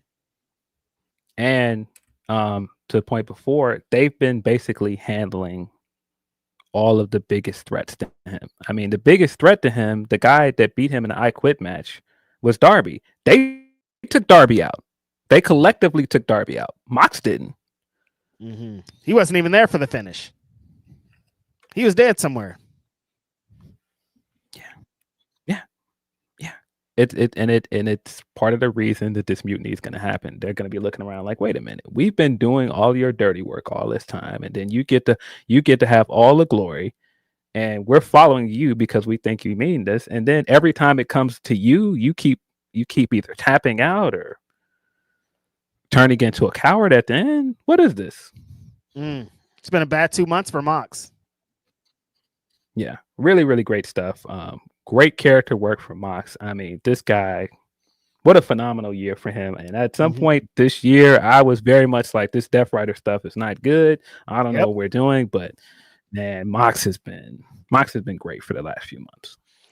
Yeah, post him losing the championship, he's locked into something different. It enhanced this match specifically, and it's enhanced a bunch of stories. Like, tremendous run. People are probably go back like, you guys are talking crazy. Like, there were some moments, some cope moments where I wasn't super into his reign, but he completely turned it around.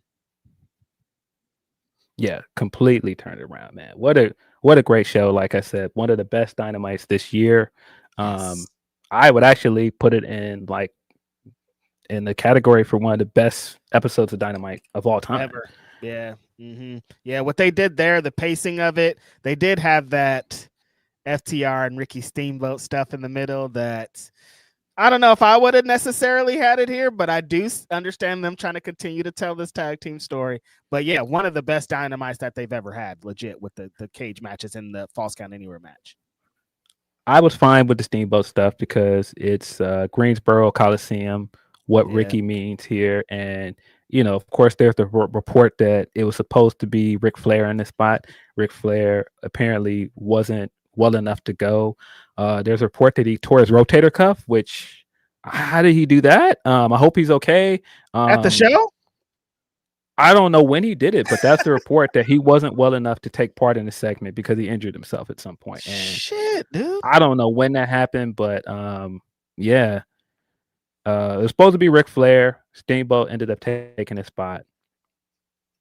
Yeah, see, Mikey V knows what I'm talking about. He said he took a fall at some point. So, the older and older you get, man, you can't be falling, man. Like, elderly people, once they fall, like, that turns into like serious injuries. And if that report is true, like tearing his rotator cuff that's a nasty injury. So hopefully Rick is okay. But yeah, I think Steamboat works here because Steamboat is such a likable person, and he is like the consummate baby face. You want to like this guy no matter what. And so I was hoping when he came out there, because we had that tweet a few days ago of Ricochet saying, I'm better than both of these old farts. So I was like, oh, Ricochet's coming out. And then it was FDR. And I was like, oh, okay, well, of course, it's FDR, old school. If anybody's going to play a part into an old school wrestling angle and being there with Steamboat, yes, of course, FDR. It did go on a little bit long, but I was fine with it as kind of a buffer between the matches. Yeah, I think that's what the main thing was, is that this show probably needed a little buffer. Another match might have been a little too much. I would have definitely took it, but like, you need a little angle to add a little variety to the show.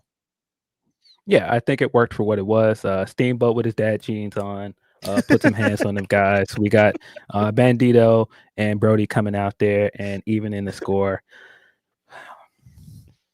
FDR is going to win, aren't they? Oh, yeah. That's the only kind of, because I know people are locked into Brodito. They fucking been cooking, but FTR are winning those championships, brother. They've been telling us for a few weeks now, Phil. Yeah, definitely feels like it's coming. But I've enjoyed all the FDR segments in a lead up to this match. The one last week was really good. We got the Stokely stuff in it. That was really funny. And I enjoyed it this week because I just think that these guys are better as heels. I love that the situation they're in with Stokely as well. Stokely is kind of their Heenan. I think it all works.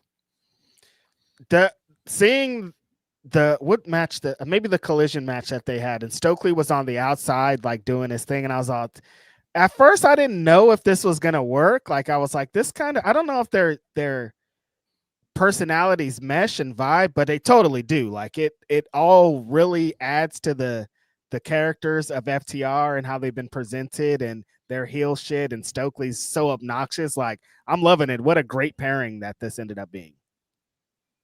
Yeah. Not Dex. I'm fine with FTR winning. I'm not saying they're winning like that because I do think they're much better as heels. I think what they're doing right now is just so good. But it almost feels like I wouldn't be mad if we went a little bit longer with Brodito. But yeah, I think this is the end of the line. It definitely feels like FDR is winning. It definitely feels like they're probably setting up Brody to take part in the C2. So That's the only thing I was like okay about them, like because we got Continental Classic coming up. Like one of these guys should be in the tournament for sure, so maybe get the tag team belts away from them. But what they've been doing as a tag team has been so amazing that I'm like, I kind of don't want the party to end though. Like they've been locked into some crazy shit. But like FTR as heel tag team champions and getting time to flesh out their matches and do all that, like I know that they're going to do, is exciting for me. So that's also cool. Yeah. I mean, look, I'm not mad at seeing Steamboat. Big fan of Steamboat. When he pointed out the sign in the crowd with like the Mount Rushmore of Greensboro, that was cool. Dope. And like all the nods that they got to like the history of Greensboro Coliseum, I thought that was a nice touch, and that definitely fits with what AEW is and like the kind of wrestling that Tony likes. So I got it. Yeah, and like you said, it makes sense that FTR is here. It's fucking old school. They like that classic heel type heat, and that's exactly what this segment was. Yeah. So it worked for me. I didn't hate it. We also got the stuff backstage with the Bucks and Don Callis family, and Don is still trying to get the Bucks to join, and they're still looking reluctant. So I'm sure that will play into the stuff with the trios match at the pay-per-view. Yeah, that match should be pretty on fire. Looking forward to what's going on there. I like this little story that they're telling with the Bucks in this because Okada's involved. His little BT or whatever they're calling it bits that he's been doing the last couple of weeks are hilarious. Him being like, "So Don Callis family, yes or no?" Like it's just been really fun. That guy, you talk about a guy that is like the most manipulative hater, like the biggest hater you can find. Like he's just like decision time soon, man. You could just tell he's just counting down like, y'all better not say no. I'm gonna be the first one with boots to ass. Like stop playing with me. I do like that because his energy is kind of like, I'm giving you guys time because you guys are my friends and I've loved you and we got history, but like you better make the right choice or I will whoop that ass. Like this is a fun time. We're doing a little bit, but there's only one decision to make, and I think that's really gonna add on to it because thinking of a world where the Bucks start going against Okada and we get to see them in a match with Okada is like another interesting bit. So good stories being told there. Yeah, I definitely think that's going to play into us getting the Bucks eventually as babyface, but also the Bucks eventually siding with Kenny. See, I didn't even think about that. I forgot that they have a friend that they could be teammates with again. And yeah, very exciting stuff. But yeah, like Phil and I are saying, tremendous show. If you haven't seen it, definitely watch it. One of the best AEW Dynamites of all time, like by far. Yeah, definitely. Send us your super chats in. It's the best way to let us know on this show how you felt about Blood and Guts. You can also send us a Humper Chat, humperchats.com/Fightful. That's a fact. Let's get into a few of these super chats and then we'll move forward. The homie Laron Force said, "Love the women's Blood and Guts match. Should have been the main event in my opinion." Agreed. It's going to be unavoidable. They're going to have to give the women their main event on a pay-per-view or something soon. I mean, the women have gotten, main events on Dynamite and other shows, but it's unavoidable at this point. Like, I think the best thing coming out of this match is that they showed that this match really wasn't about the biggest stars in the match like Mercedes. It was really about building up the other women. Yeah, totally. I think that was kind of the good thing coming out of it. It's like there was big moments with Mercedes and Tony, and they played into what the finish was. But like the core of it, what most of it was about was the other ladies shining. Was Megan, Sky, Willow, was everybody kind of getting their opportunity to shine out here and shine a light on the women's division. So I think it did everything that it should have done. Most people have said the same thing about it being main event, still coming out of the show and still days later, they're still saying this. So that definitely does mean something. Yep. The homie Grapple Geekery says, "As we were leaving, I saw a tiny little girl with the WWE sign covered in yeets. I really, really hope no one gave that little girl's family any crap." Yeah, no, I hope not either. I do think sometimes AEW fans can be a little elitist. I think the best thing about AEW and some other companies is that most of the fans that enjoy these things watch everything. And I think that's been part of like why you see some people are on West Side Gun side and all of the stuff with WWE, for example, because Mm-hmm. the one thing you can't say about Gunn is that he's not a legitimate fan. He feels like a real fan of wrestling because you see him all the time. You see him at TNA shows, you see him at AEW. Sometimes you'll see him at an MLW show. He's not just a WWE fan, he's a wrestling fan. And so it kind of feels like from a lot of the fandom, a lot of the community, it's like, well, wait a minute. If you don't want him there, then you don't want us there. You're basically saying you don't want real fans there. Yeah, bro really does not discriminate on his wrestling companies. If it's a fun wrestling show with a good card, he'll pull up. Like you might see him at an indie show. Like, bro really just likes wrestling, not faking it, not doing it for clout. He's doing it because he loves this shit. And so, yeah, we were that's a big shocking thing of it. It was like, well, he's only really showed love. It doesn't feel like any disrespect on his part at all. So why would they be moving like that? But yeah, you're right about AEW fans. They're kind of a gift and a curse sometimes because they're diehard wrestling fans and like they love this shit. But diehard wrestling fans also, move a type of way and be acting a type of way. And AEW fans all get into that bag sometimes. Yeah. Yeah, I mean, and that kid don't know the difference. He just looking at it like it's wrestling. I'm going to a wrestling show. I fuck with Jay, so I'm gonna go there with a sign from my favorite wrestler. Because some kids don't know. They're just like, it's a wrestling show. All wrestling is connected. They don't know that one company is one company is another. So don't harass the kids. I've seen kids harassed at shows before. It's crazy. Yeah, I've seen all kinds of weird stuff like that. Like, oh, what is this? What is this guy doing here with that shirt on? It's like, well, I don't know. I've seen people go to WWE shows with indie wrestling shirts on or Bullet Club shirts on. It doesn't matter. It's wrestling. It's wrestling. I appreciate that, Grapple Geeker. LeRon also says Hobbs needs to get that Kyle Fletcher push and soon. He said he wants his title back, so maybe we'll get that Kyle Fletcher match eventually. This we didn't talk about it during the when we talked about the Falls Count Anywhere match, but being prepared and standing next to Samoa Joe and them going heel has helped a lot. Like I think Hobbs is a heel. His heel energy feels different. That promo kind of showed us. But like standing next to one of the greatest of all time it's showing that like, oh yeah, that's what being mentored by a guy like Samoa Joe will do. Bring you that extra energy. Yeah. Yeah. Joe was hilarious this week as well. He came out, tried to pick the bones after the match. And then when Hangman challenges him to the cage match, he has like this big shock look on his face, like still cage. And then once the revelation comes that it's happening, he's like, what do you mean still cage? I'll fight you anywhere. I love that. I love the way that he's been moving. I still keep laughing at when Hook was talking shit to him and he was like, you can't talk shit to me. Like he was so offended. He was like, how dare you talk to me like that? He was like, the fuck you think you are? I felt him though. I was like, wait a minute. I'm your OG. That's basically what he was saying. That's what it was. Not your OG. What are you talking to? How could you talk to your OG like that? You're not supposed to do that.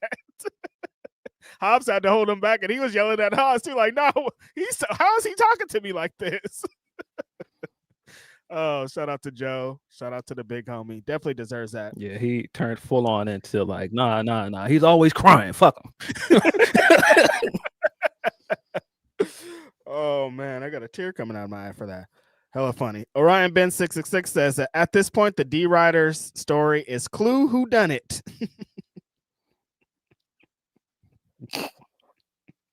Yeah, I do feel like it's gonna be one of those things where I think we all can see that Garcia is gonna be one of the main ones that's ready. He's gonna be in the Yuta role this year of one that is on the side of kicking Mox out, but don't be surprised if Marina kicks it off because this entire time they've been a group. Every time anything happens, she's the one that kicks it off. I would not be surprised if Marina is the main one. Like, we got to get him out of here. That goes into our next super chat from Mikey V, who says when they do jump Mox, who's the new leader? It kind of feels like Marina. It feels like Marina has kind of always been a leader in some ways. Yeah. I don't know. Kind of feels like it's going to be Marina. That's what I felt coming out of the performance she had in her Blood and Guts match. And just like you said, how she's been moving the entire time in the Death Riders. Like if we go back and look at some of those tapes and we look at it with a different eye, like, well, maybe she was the leader the whole time, because she was kind of like walking around, like you said, anytime it was time to jump off and get into something, it was always her initiating. She was kind of leading the way and putting people in positions. Like Mox is the mouthpiece and Mox is walking around like the leader, but the real leader might be the quiet one in Marina. So she could be the next leader of this group. The way, like you said, the way that Claudio's been moving, and he was moving like a fucking cyborg in that match, like nothing could stop him. People are climbing on his back like he's fucking a big gorilla or some shit. Like dude was walking crazy. Could also be the one, you know? Yeah. Yeah. I don't know. Maybe Dan's gonna take over as leader. I don't know if Dan has like the charisma at this point to do it. I would like to see something like that, but it's gonna be very interesting to see where some of these guys' allegiances lie, like Yuta. I don't know, man, but it kind of does feel like Marina's gonna be the one. And what, after we saw this week and what we've seen for the last couple of months, what role does Gabe Kidd play in this? Yeah, I don't know, because he isn't really a member of the group. He's just kind of a hired merc. Mm-hmm. Is he going to just be like, oh, beat ass? Yeah, he's going to look around like, oh, Mox was paying me. Okay, well, I'll see y'all later.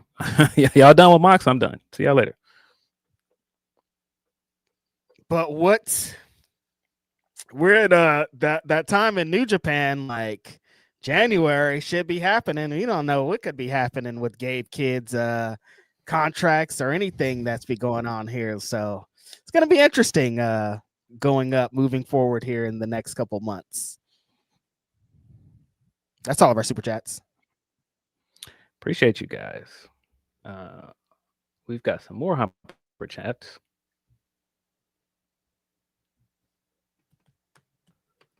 That I am trying to wait and let the screen reload.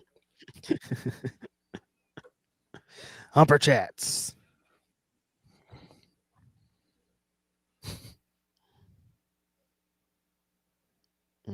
They're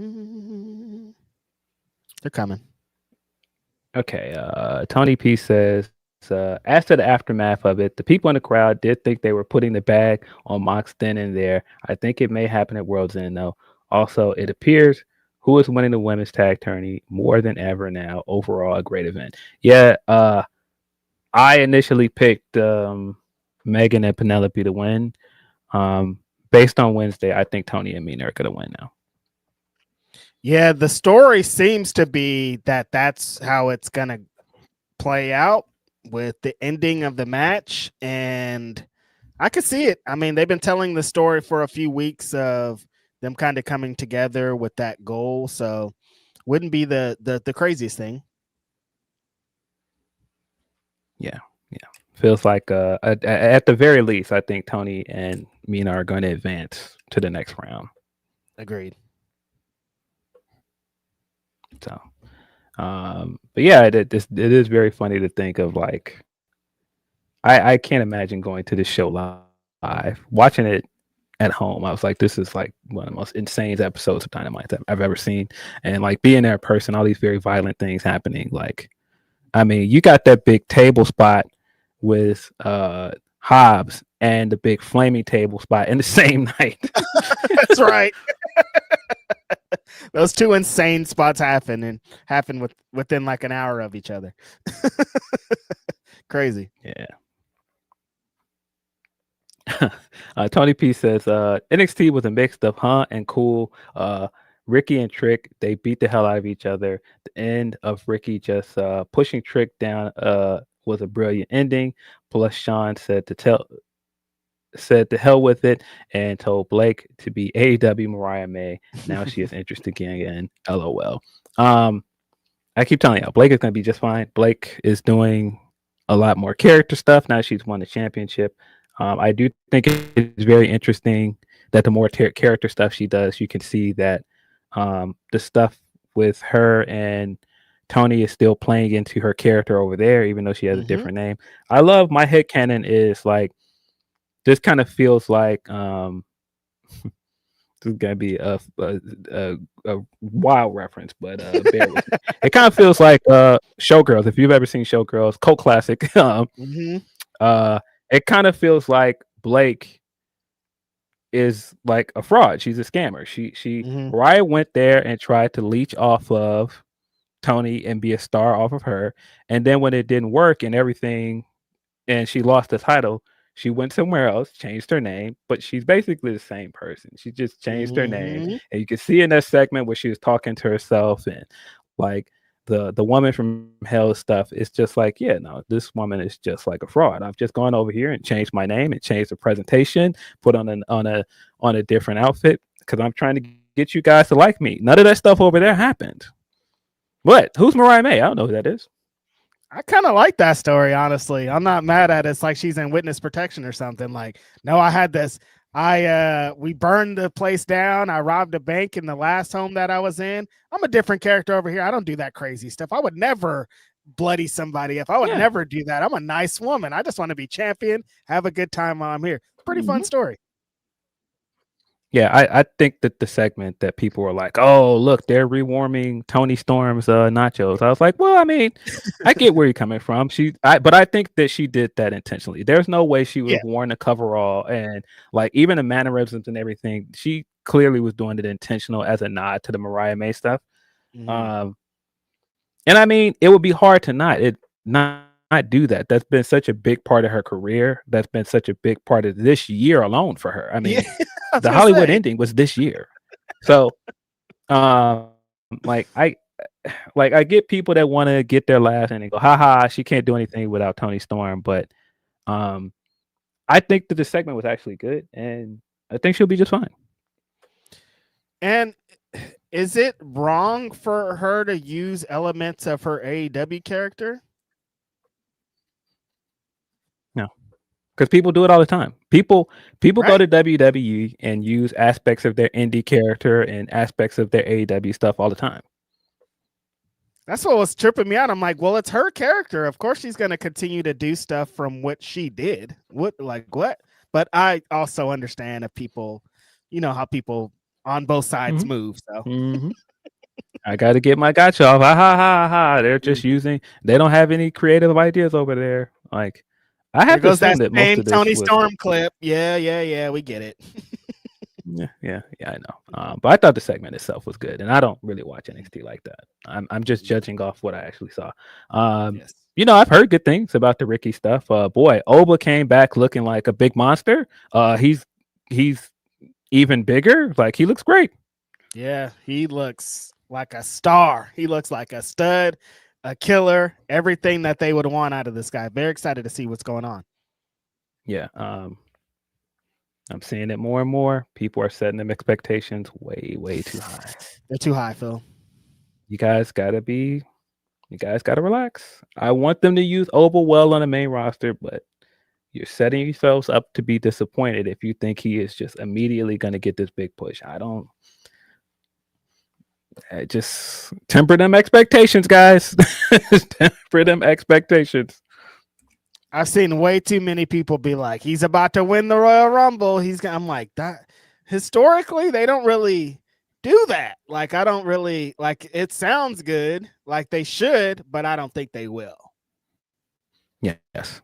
And Dante, that's a great point. Cody is using everything he's done with AEW Ring of Honor on. That's like amalgamation of his current character. Like what he's doing in WWE would not be a thing without his post WWE run. He needed all that. The song, like everything, every single bit of his character. Yes. Appreciate that, Tony. He sent in some more. He says, Triple H must be proud of himself for hyping up that dead Boston crowd. It would have been terrible if Cena came out the crickets. Thank you, Papa Paul. Anywho, when I seen his ass in the ring, I which to Monday Night Football until Dom and Cena match started, bro.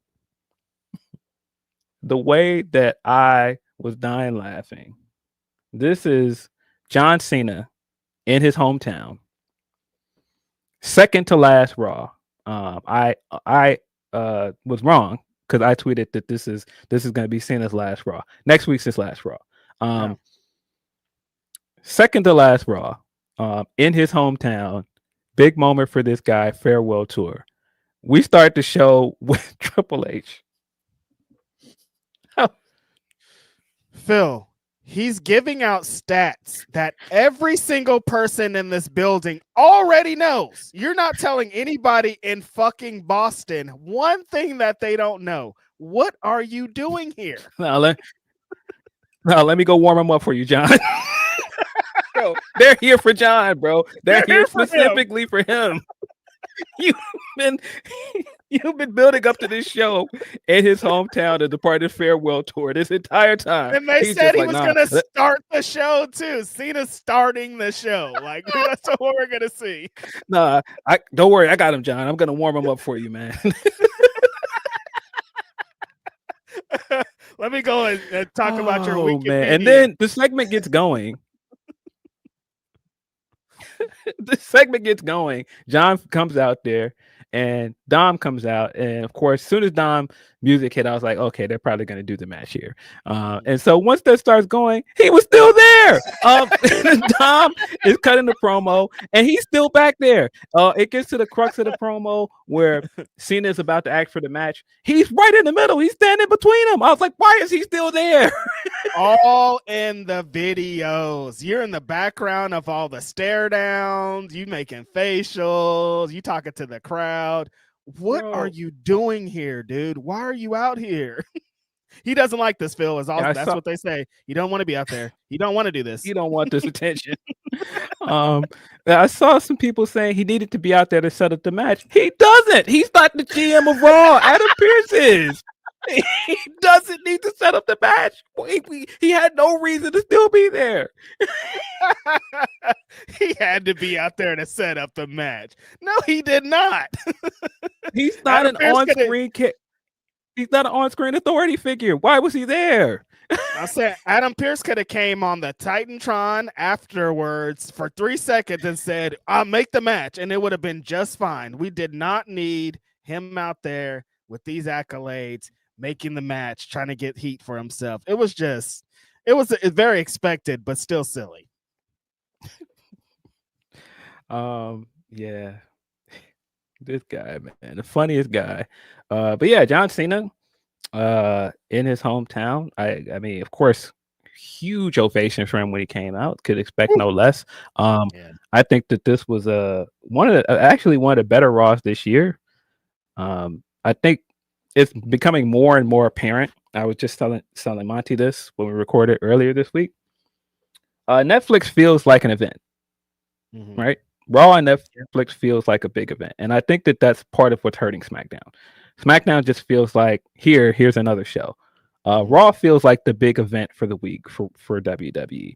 And you can tell they're stacking all the people over there. You rarely see Roman over there anymore. Roman, when he shows up on Raw. Cody is on Raw more and more. It just feels like Netflix is throwing their weight around. Like, yeah, we want all of the big stars over here. I mean, Cena has wrapped up his SmackDown appearances earlier this year. He's done with SmackDown. He's still got more Raw appearances for this year. Well, at least one more. Yeah, they've been moving off like Raw is the big show. This Monday was the first full Raw that I've watched in a while. And yeah, the Cena and Dom segment was like the worst segment, and it wasn't that bad. You know what I mean? Like, that match was fine, and I'm saying it's good because the rest of the shit was like really good compared to what I've seen in previous things. But yeah, it does feel like, I don't want to say like PLE status, but it feels like a big show. It doesn't feel just like their next show of the week. And I guess that's what they've been preparing for, and it's totally working. Yeah, definitely. John Cena came out, addressed the crowd. Then Dom came out, dastardly heel stuff. And the report at one point was that John Cena versus Dominic Mysterio was going to be the Survivor Series match. Because that's his that's one of Cena's last appearances for the year is at Survivor Series. But with just like how hot that crowd was, this is Boston. I was like, oh, they're just gonna do the match here. And then when they did the match was fine. I was like, yeah, this isn't a pay-per-view quality match. You could have just knocked this out here and then just give him the big win here, make it a moment in his hometown. I thought that made all the sense in the world. Yeah, it totally worked on what they were doing. It's an easy, like the crowd knew as soon as Dom was walking down there, like the crowd knew where we were going with this. They're like, oh, he's going to talk his way into a match. John Cena, this title has eluded him for his whole career. Let's get one last little title win to finish off this retirement tour here in a couple of weeks. Like, I totally understand it. It worked. He no-sold Dom's offense to win and all that stuff. It was great.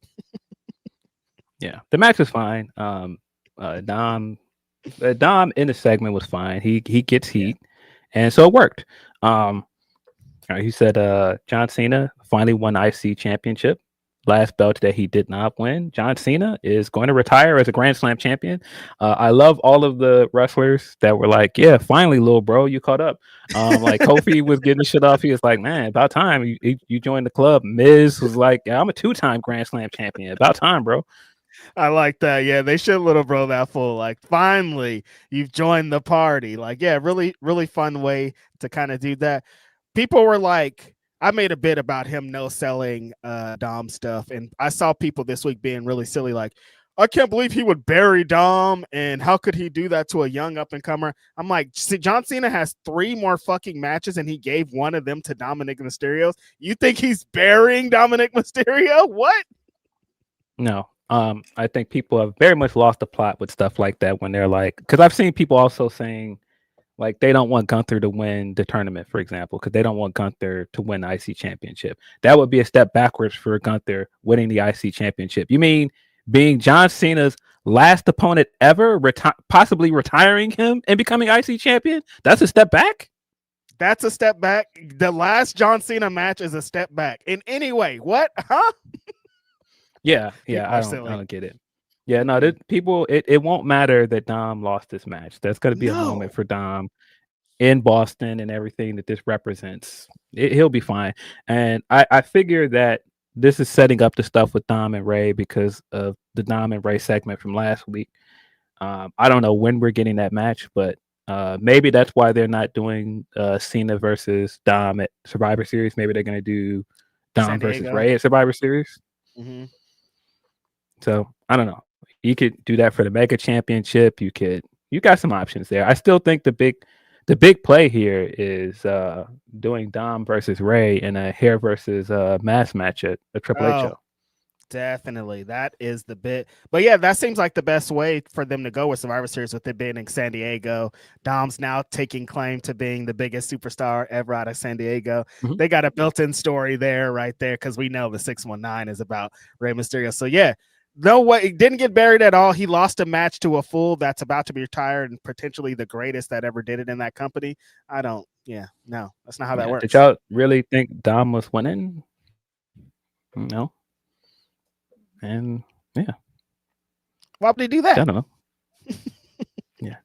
Yeah, but yeah, I thought Raw overall was pretty good. I thought that they did a good job of starting to build to these war game matches. They kind of feel thrown together, but it's fine. The women I thought carried. I thought the women's build for the their war games match was better. I thought the main event was strong. The stuff at the end was good. Rhea's big return with EO worked. Talk about pops, Phil. Every time Rhea Ripley comes out, brother. Oh my! It's like they keep trying to act like she's not. The internet will tell you that she's just regular, and she is not just regular. Dude. She is out of here. Yeah. I keep saying that I want them to turn Punk heel, but every time he comes out there and get these big reactions, I understand why they won't. Big pops again. Yeah. To all of those people that are like, it might be over for Cody. You might need to. Another one, people keep trying to go, he's not as hot as y'all think he is. Y'all might need to turn him. They showed that guy backstage. He didn't even come out there. They showed him backstage, and he got a huge pop. I was like, yeah, enough. I keep trying to tell y'all that Cody is who he says he is. Stop doing this. It's not over. Yeah, it's not over yet. And then, like, if it is over eventually, like you think it is, he's just going to turn heel, and then a new thing is going to start. Like, they keep trying to act like he's washed and it's over. It's not over. It's not even close to being over. No. And people will do that, like, oh, they got to turn this person heel. And then the second they turn heel, the crowd will start liking stuff they're doing. Like it happened last night with Jade. Like they turned Jade heel. She's power bombing people, and the crowd's like, one more time, keep beating her up. Yeah, because this is what Jade is so much more interesting doing this. She's so much more entertaining. They should have been doing this from the beginning. Yeah, it's interesting to see how people were like, book her this way, and they were like, nah, we're trying to change and make something else, and then they just start booking her the exact way, and people were like, yeah, of course. Dude, you think we don't want to see a woman power bombing the shit out of other women? That's awesome. Like, we give me 1,000 more. Like, it's not very hard to book someone that looks and walks around and has the charisma of Jade Cargill. Just make her who she is, and like it's finally starting to happen. So super good for her. What is the biggest news out of SmackDown? Your boy Zack Ryder being back. Oh, radio. I was dying laughing because when he came out to the Zack Ryder music, and then they would not call him Cardona on commentary, and I was like, but he was just on NXT, and y'all were calling him Cardona over there. So now he's just Zack Ryder again. You just won't call him Cardona. The best part, Phil, is during his entrance, they shoot to a Matt Cardona pennant in the crowd. Like it says his name on the crowd, like, but that's not his name though. This is Zack Ryder. Don't forget. If anybody, I've never felt happier for an independent wrestler getting back to that company, because if anybody has wanted to go back to WWE so bad, there's nobody that wanted to go back to this company more than fucking Matt Cardona. He's told you at every step of the way, trying to get back. This is my life. I love it there. All my friends work there. My wife works there. Like he's been trying every step of the way. So I was super excited to see him marching out there on SmackDown last night against LA Knight, because he's worked every day of his life since he left there to get back there. Yeah, he's worked very hard. Well-deserved moment for him. I mean, I think we kind of knew when they were saying surprise entrance, and it wasn't Coke. It wasn't Chris Jericho. Yeah. No, Cena referenced Cardona earlier this year, and I was like, yeah, there's no way he's probably going to be one of the surprise entrants. But yeah, great moment for him. At one point when he was doing the entrance, he turned around, and I think he turned around because he was really taken aback by the whole thing. You could tell he got emotional coming out. So yeah, man, great moment for him. He lost to LA Knight, which isn't a big shocker. I think people would have been ready to riot if they brought Cardona back and beat LA Knight. Them LA Knight fans would have revolted. They are on edge already. Every time he gets a loss, I'm like, watch out for them LA Knight fans. They're ready to crash out. Like, they are the most anxious fan base of any WWE superstar, because they still feel like he deserves this big moment. And so that would have been a disaster, and I totally understand why they went with what they went with. Early in the night, Heyman went backstage, and he had the War Games agreement with him, and he was like, just want to let you know that I can pick anybody on the roster to be a part of our team, even a SmackDown wrestler. And Nick Aldis is like, why'd you come all the way here to tell me that? Like, why does that matter? Like, okay, you read the contract. And I was sitting there like, dummy, he's telling you, you suspended this guy, but this agreement tells me that I can still use him. You're missing it. And so when Drew came out, I was like, there he is. I figured that's what this was leading to. And I knew people were going to do it, but I thought the sheets told us he was going away to film something. Just because the way wrestling is, when Cody joined the babyface team on Raw, I was like, okay, Drew's probably going to join the heel team because he's not done with Cody, and they need another member. I wasn't surprised. And you're talking about a guy that has beef with everybody else on that team. He hates the bloodline, hates Cody, hates Punk. Yeah, I'm joining you guys. And they still have another one-on-one in the horizon. So of course they would. It's just kind of like how they put Stat and Mercedes in the Blood and Guts match. It's like, well, they're going to continue to tell the story while involving them in this match too. Yeah. So I was not shocked at all. They announced the match, and I want Melo to make it all the way to the finals. I want Melo to get a good run in this tournament. He has been my pick that I want to win this tournament. Melo is facing Bronson Reed in the first round. I don't think he's going to win. I think Bronson's going to smash him. On the contrary, on Monday, they announced that your boy, you talked about him a little bit, the Big Gunts is going to take on Javon Evans. And there are some people in the world that think Javon Evans has a spell. No, I think that's a good spot to put Javon in. I think that's dope that he's getting a spot in this tournament, but he's definitely losing. I mean, it's going to be good, like Melo, to see them be showcased, but we wish they would go farther. And I mean, the Javon thing is different because when they announced it, it's got somebody from NXT is going to be in the tournament. Okay, it's got to be somebody from NXT that can take a loss. Right. So Javon makes a lot of sense. Melo is different because Melo's been on the main roster all this time, and it still feels like they don't know what the direction is. They did the Miz and Jey Uso match last night, and I thought, okay, well, maybe Miz is going to move to the next round, so you could do the match with Melo in the next round, and Miz just lost. So that furthers my belief that Melo is probably just going to lose in the first round. Damn. Unfortunate. I mean, having him in there, at least he's in there. At least he's getting showcased. At least there's something. It feels like they could be leading to something more with him and the Miz breakup or something. So it could get there. It's just taking a slow road to get down there. Yes. I thought that Joe Hendry was going to be the surprise entrant last night in the match on SmackDown so that Cardona can have the match in New York because Cardona is from Long Island. But the more and more I think about it, Madison Square Garden, that's going to be the big Joe Hendry spot. Joe Hendry's going to get big pop in Madison Square Garden. Yeah, that kind of makes a lot of sense to do it in New York because New York is a crowd. They would have popped big for Cardona too because of the connection, but they're gonna know Joe Hendry. They know the history. It's gonna mean something in there. They announced officially, Phil, that he's signed to the Big Show now. Yeah, I don't know if it's been announced officially by WWE, but Fightful Select reported that Joe Hendry did sign a contract with WWE, which makes sense because we've been seeing him more and more on NXT. So not surprised. No one's surprised. This is like, duh. Of course, we knew that eventually he was going to end up there. Yeah, it was only a matter of time. And man, look, good for Joe. As long as this guy has been wrestling, I loved it. Out of all of this, for better or worse, this is the most acclaim he's ever gotten. This is the most well-known he is. I mean, this is the guy that was doing the What Culture shows, and like that was his claim to fame at some point. And now this guy has done WrestleMania. He's been in Royal Rumble. He's potentially going to have a big match on Raw in Madison Square Garden. Good for him.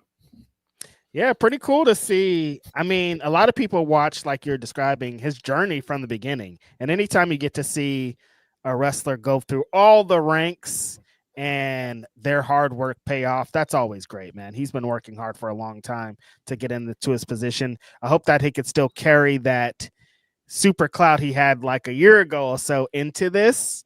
But I believe in him. I believe in Joe Hendry. Yeah, I do worry that they've cooled him down a little bit, but a little bit. Yeah, we'll see.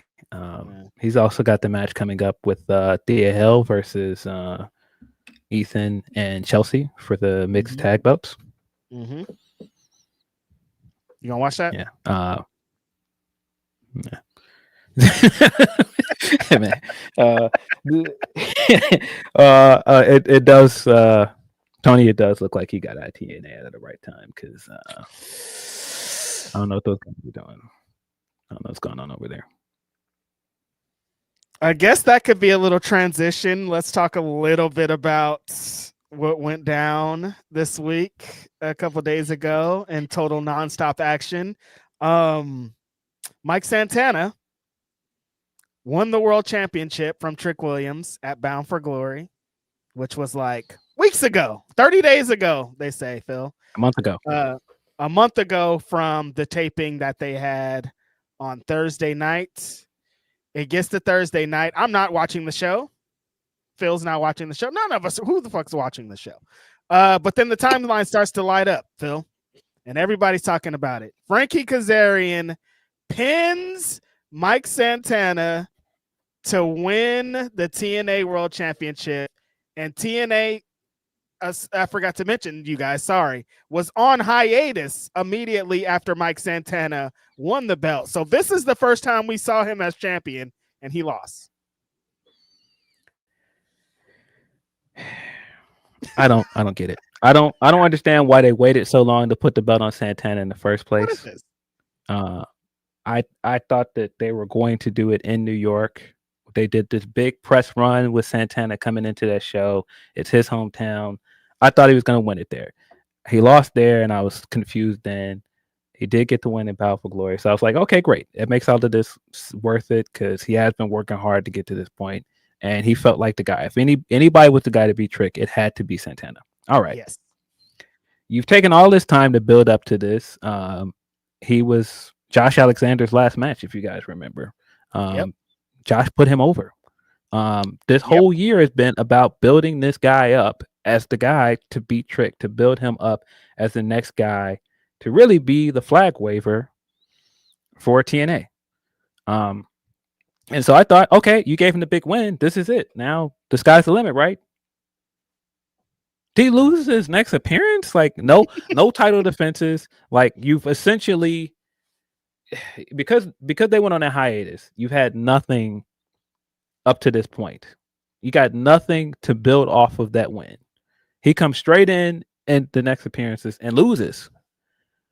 And then the way he loses is so bad. Like, what were they thinking? Like the finish of that match looked horrible. Everything about it, like you're still in doing this dark state thing. Like, what? I don't get it. I don't get it. And now we're trying to do this whole, well, he feels mistreated by the company, and so he didn't show up to a fan event, and he's not answering our phone calls and our emails, and now you're trying to build him up, bro. Again, I don't get it. You don't have to build him up. The fans were already behind him.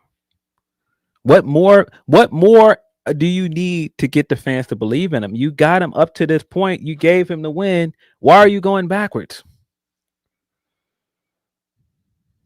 I'm baffled. Just like we talked about with the Drake and Kendrick earlier, Phil, the Cody adversity story might have fucked up wrestling brain, because now everybody thinks you need more adversity.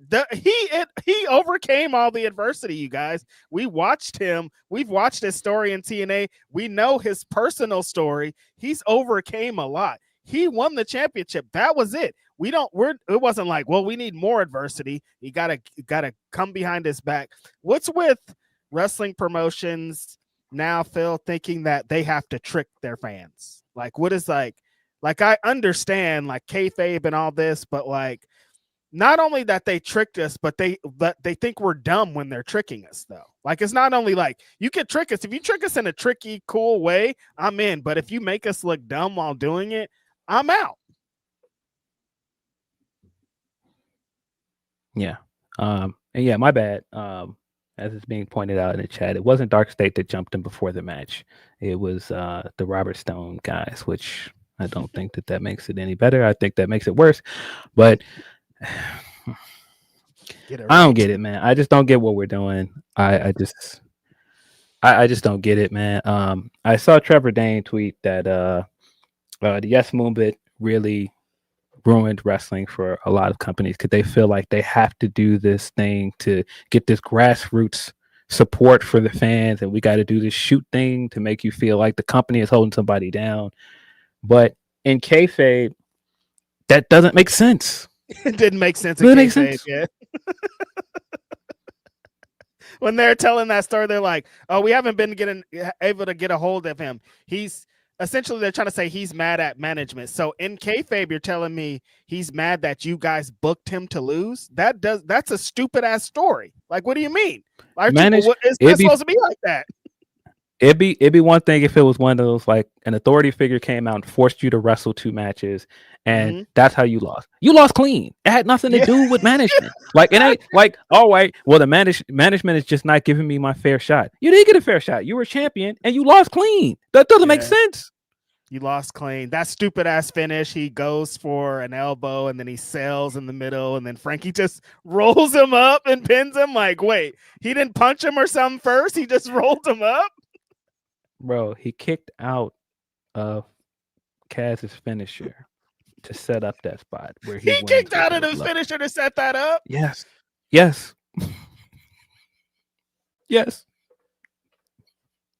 What? Such a bad finish. I couldn't believe it. I was like, what is this, bro?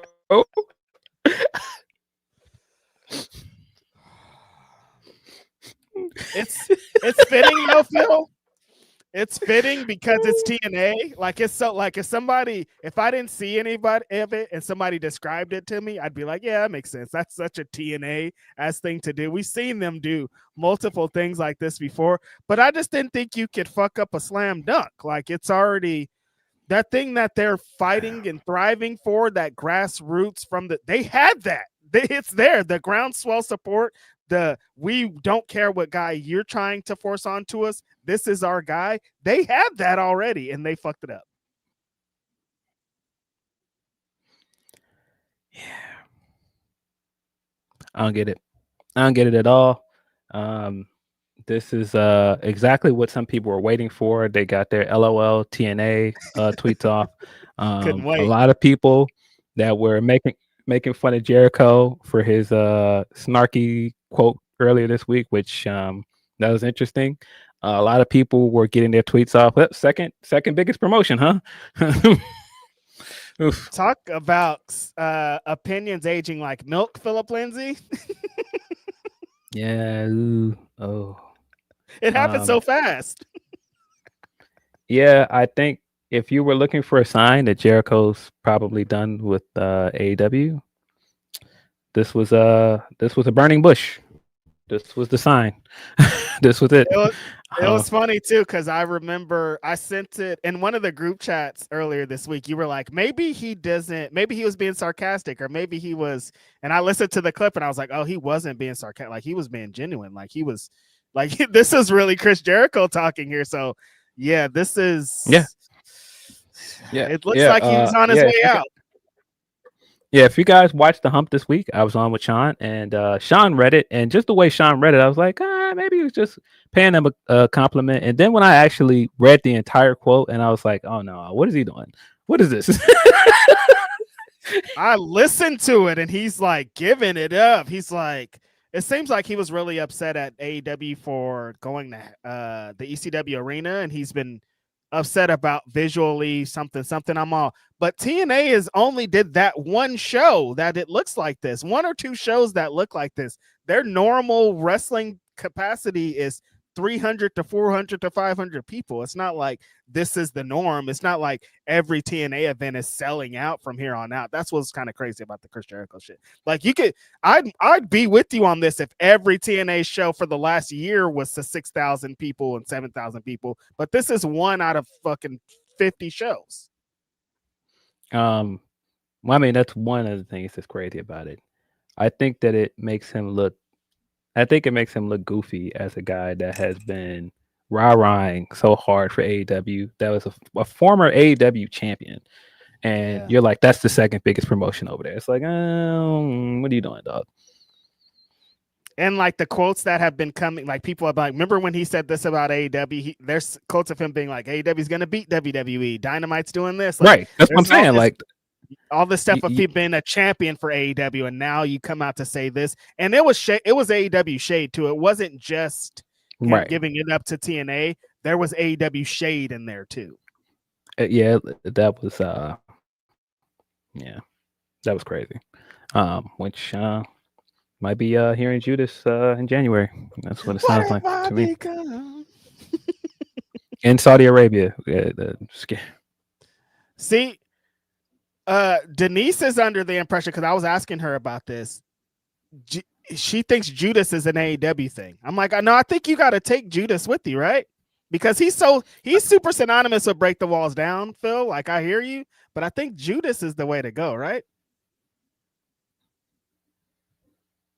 I don't know, because I think you're right in that Judas has become synonymous with his post WWE run, like AEW and even like the New Japan matches.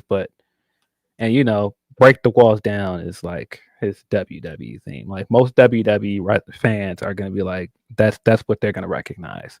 Mm-hmm. So I could see him, if he gets a Royal Rumble appearance as a surprise entrant, it'll probably be Break the Walls Down, and maybe he'll go back to Judas later. I think you got to take Judas at least one time for your WrestleMania match. I think he'll do Judas at least one time, but like, I don't know.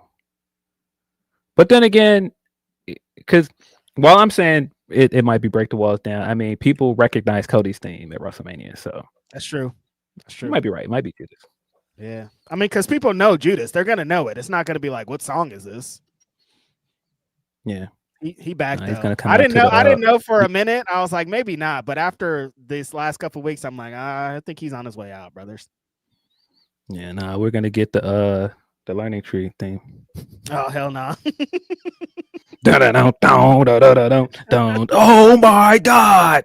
It's Chris Jericho. No, I can't see it. I can't see it.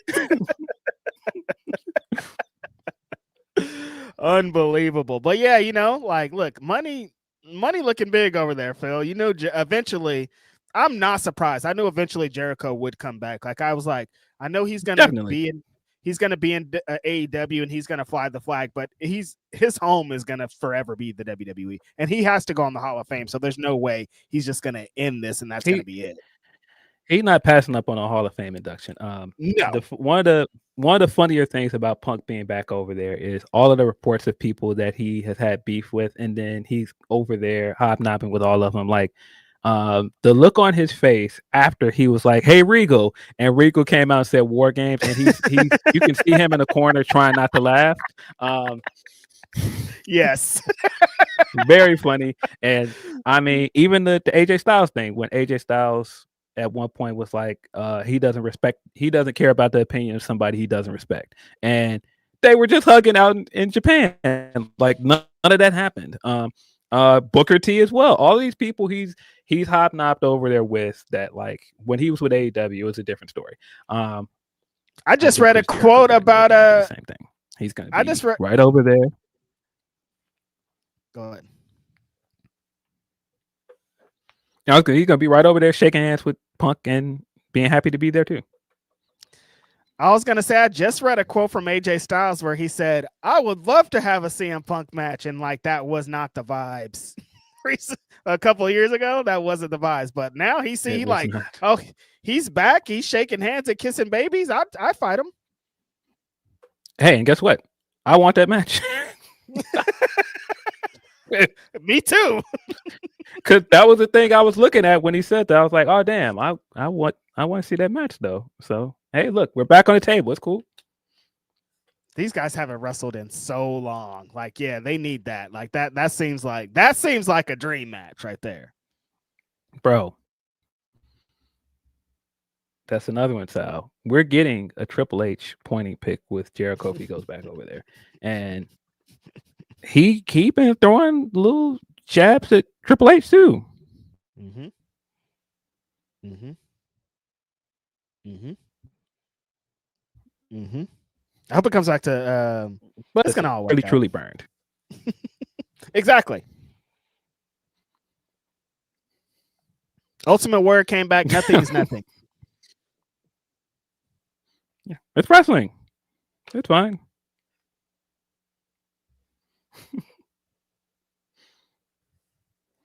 But yeah, send us in your super chats. Is the best way to get your chat read on this podcast. We've got some more Humper chats to get into. If you would like to send us a Humper chat, it's humperchats.com/Fightful. Yes, sir.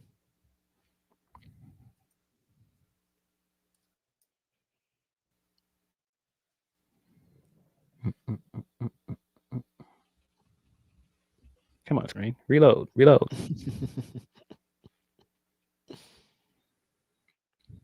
That's an arcade game. I can't remember what it was. Is it Time Crisis? When you need to reload, it'll start flashing up on the screen. Reload. Point that gun down. Yep.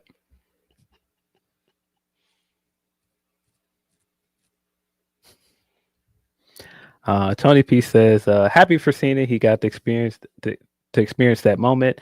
The women also helped to carry the show per usually. The main event was fun though. I kind of feel Bliss/Charlotte should have kept the belt a bit more before losing them to Asuka and Kyrie, but the right team won at least. Yeah, I get it. I get why some people think that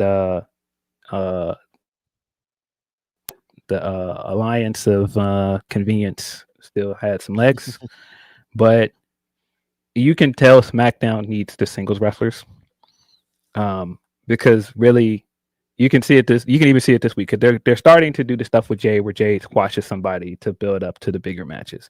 You need opponents for the bigger matches, and you've got Charlotte and Alexa over there, and Bianca's gone. Still, Naomi's not there anymore. You need opponents. You don't want to go back to Tiffy, because they've done the Tiffany match way too many times with Jade. You need some big baby faces for the wrestle. So I get why they split. They moved on from that tag run. And I mean, I don't think they're done with Alexa and Charlotte. They could still do some story stuff with them, but they needed the singles wrestlers.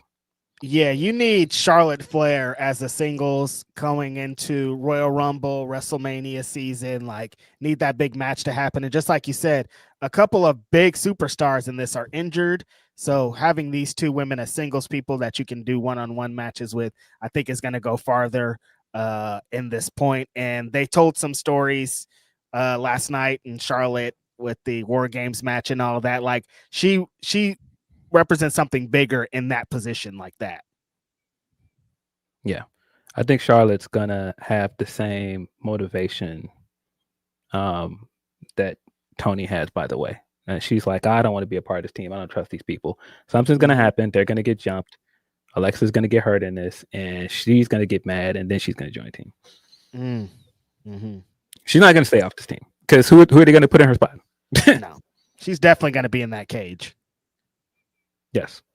I wouldn't be surprised if that's how Becky enters the fray. Like, Becky, it takes a few more stomps than she should on Alexa while they're all beating them down, and that's going to be the thing that takes Charlotte off.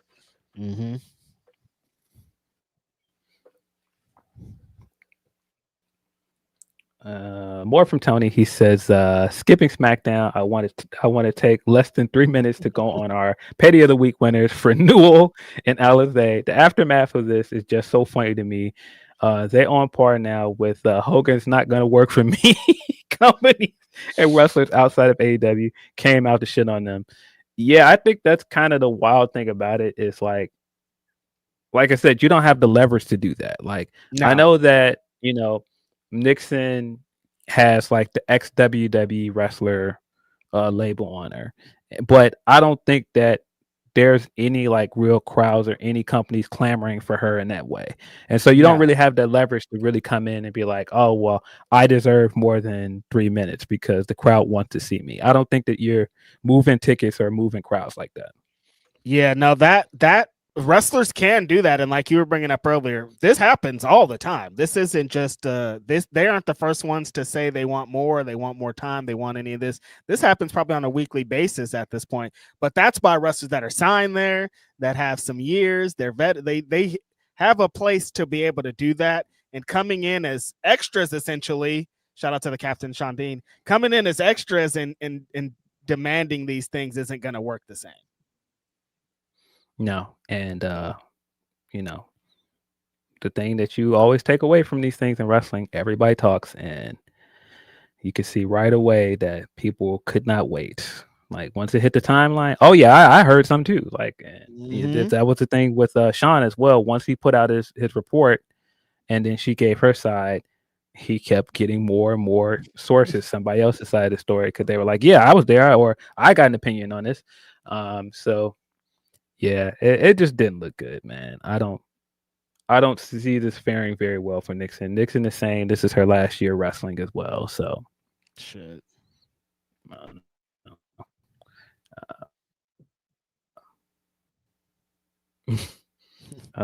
More from Tony. Tony says, the story I want to hear the most about this though is not from them two, but the people in AEW that were close to Nixon. I feel like that is why some in AEW did come out and said something. They may have vouched for her because of their friendship. Yeah, that definitely felt like that was part of the hubbub of all of this, is that it feels like somebody in this was slighted. Like I was vouching for them to book her, and then you came here and did that, and it's like, oh, that was a stupid thing to do. That was the quote from Meltzer. They heard from more than one person that was a stupid thing to do. And I think that that's part of this, is that maybe some people that are friends with Nixon that wanted to shoot her a bone felt slighted after this. Like, well, wait a minute, I vouched for you, and then you came in here and did that. And so it might not have been to Nixon's point where after they disagreed with the amount of time that they got yelled at, or there was like some big, back and forth, and they were told never to come back here. I don't think it was anything crazy like that. I think the annoyance was around that part of it, of somebody possibly vouching for her. Then it's like, well, wait a minute. I tried to get you on the show and you won't even just take the 3 minutes. Yeah, being in that position and somebody probably came back and was like, hey, what's up with your girls? They did all this shit, and they're like, oh shit, I thought they were just gonna come and do this thing. And it's kind of an unfortunate situation. And it seems like Miranda talked crazy, and then when they got to the live stream, she wasn't really talking that much. So it's like something is going on here. They need to get their affairs in order, is all it is. Yeah, that didn't look good because Miranda essentially kicked this off with that tweet where she was like, oh, we have so much to say. And then all the clips I've seen from the live stream, it's Nixon talking and she's just sitting there quiet. And then once all of this, some more stuff comes out, she'll hop on IG or somewhere else and say something else. And it's like, I don't know. Maybe you can chill. It's cool. Just chill. Just chill. Chill out a little bit. It's fine. More you talk is just digging a bigger hole. It's not helping. Yeah, it's all right. Just chill. But again, I don't know the whole story. I don't think it's what people think. Like people are like, oh, they'll never be booked again because they pissed off Tony Khan specifically or somebody back there. I don't think that's what it was. I don't. It seems more like this probably wouldn't have even blown up if it didn't get taken to the internet.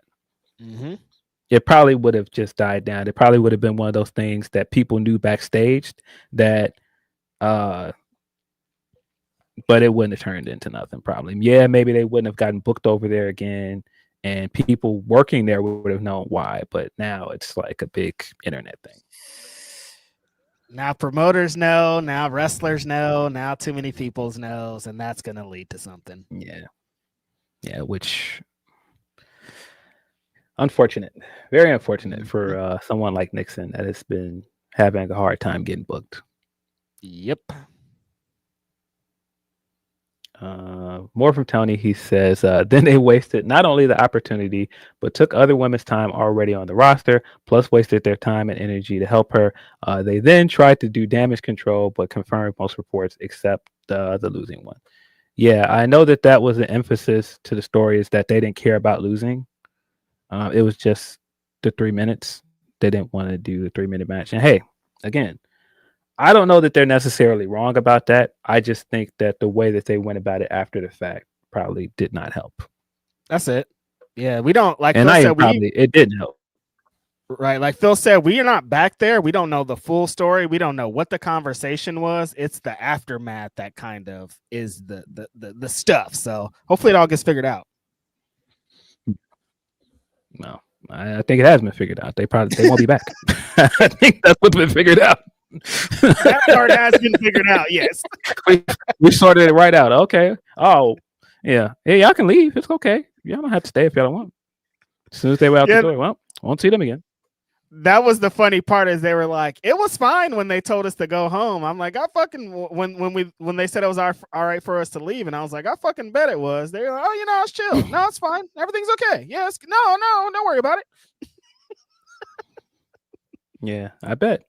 They were like, okay, we're gonna head out. Yeah, all right. Well, that's your coat right there. Yeah, okay. Don't make sure you don't leave that.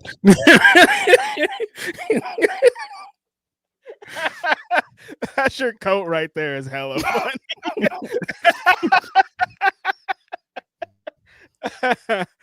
Ooh, that is funny. Your coat right there. I'm gonna be thinking about that all day. Man. Oh, yeah. Let's see. We got a few more from Tony P. He says, disappointed as a person that wanted to see Nixon succeed again. Hyan and Maya have gained from their actions. If Maya was on the cusp of getting an AEW contract, then guarantees herself one in the near future. Yeah, I think this is just like a great opportunity for her. It's a great opportunity for Hyan. And these kind of things happen in wrestling all the time. You know, somebody else's misfortune turns into an opportunity for somebody else. So great for them. The unfortunate thing about it is that, you know, like we were talking about it on Ask Grapsody, you know, when a woman is labeled difficult, it's really hard to shake that label. Yep. And, you know, it might be more to this than meets the eye, but yeah, now that label is on Nixon, and it just seems kind of out of character from her, from what a lot of people are saying. So right, yeah, I don't know. None of it sounds good for them going forward. And I mean, I know that there were murmurs about Miranda before, but it just don't sound good.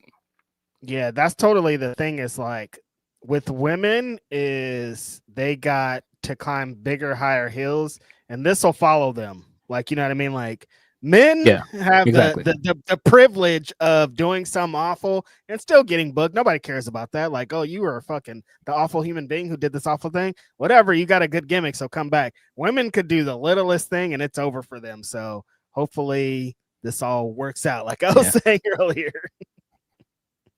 Yeah, and that's why I keep saying that. Like, I don't know that they're wrong for asking for more than 3 minutes, because 3-minute match is kind of wild. And I mean, there's a whole history around this with women and getting the short end of the stick in terms of TV time and like getting short matches. So I could understand the point of view of that, but also, you know, there's just a way to do things. And I also understand people that feel like, you know, maybe if you have just taken that, you could have came back and you would have got more time. You would have been able to keep coming back and getting other opportunities. Sure. I just, like I said, I don't know. I don't like nothing about it. I hate that it's gotten blown out of proportion the way that it did. We had to see that thumbnail all week of them with Miranda with her arms around her shoulders all week as thumbnails. It's like, God, wow. It sucks. It's like, because we have seen the goodness in this. We just talked about the big homie and Hangman from this week. Big match, big main event on Dynamite.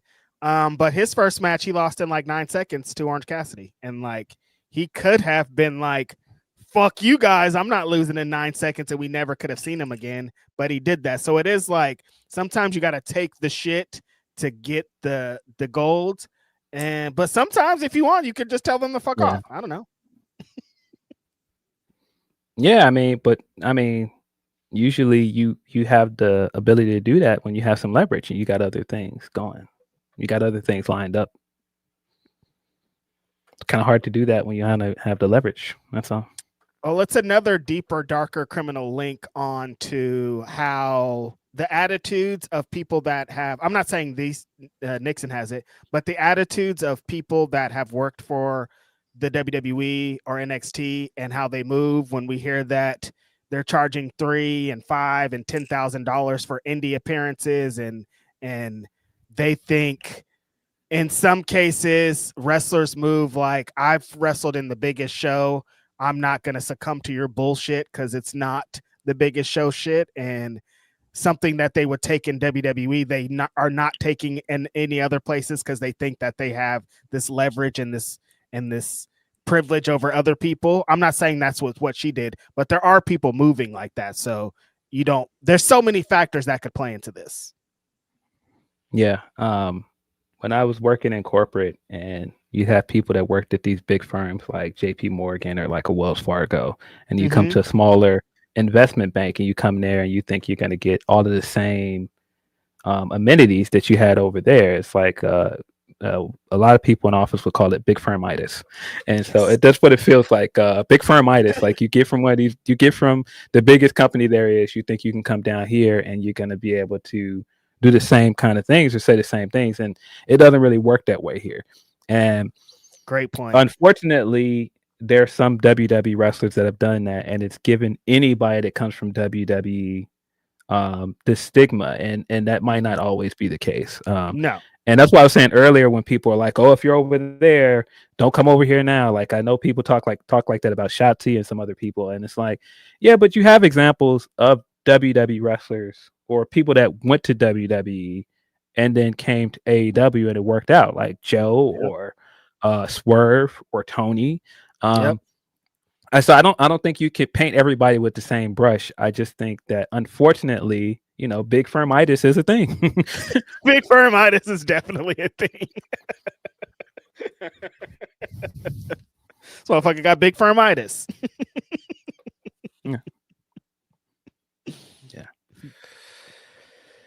Yeah.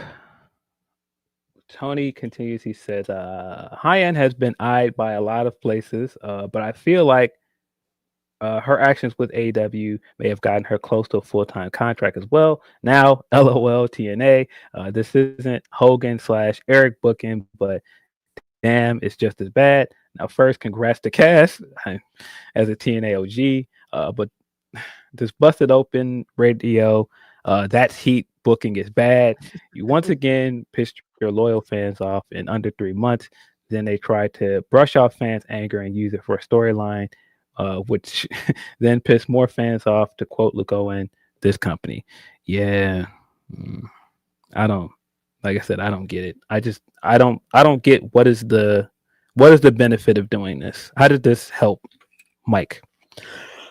Excuse me. Heat, brother. Just like Tony's saying, that busted open radio heat, brother. You see how they're talking on the internet now? That's what you want. No, you don't want this. All heat ain't good heat, brother. No, not at all.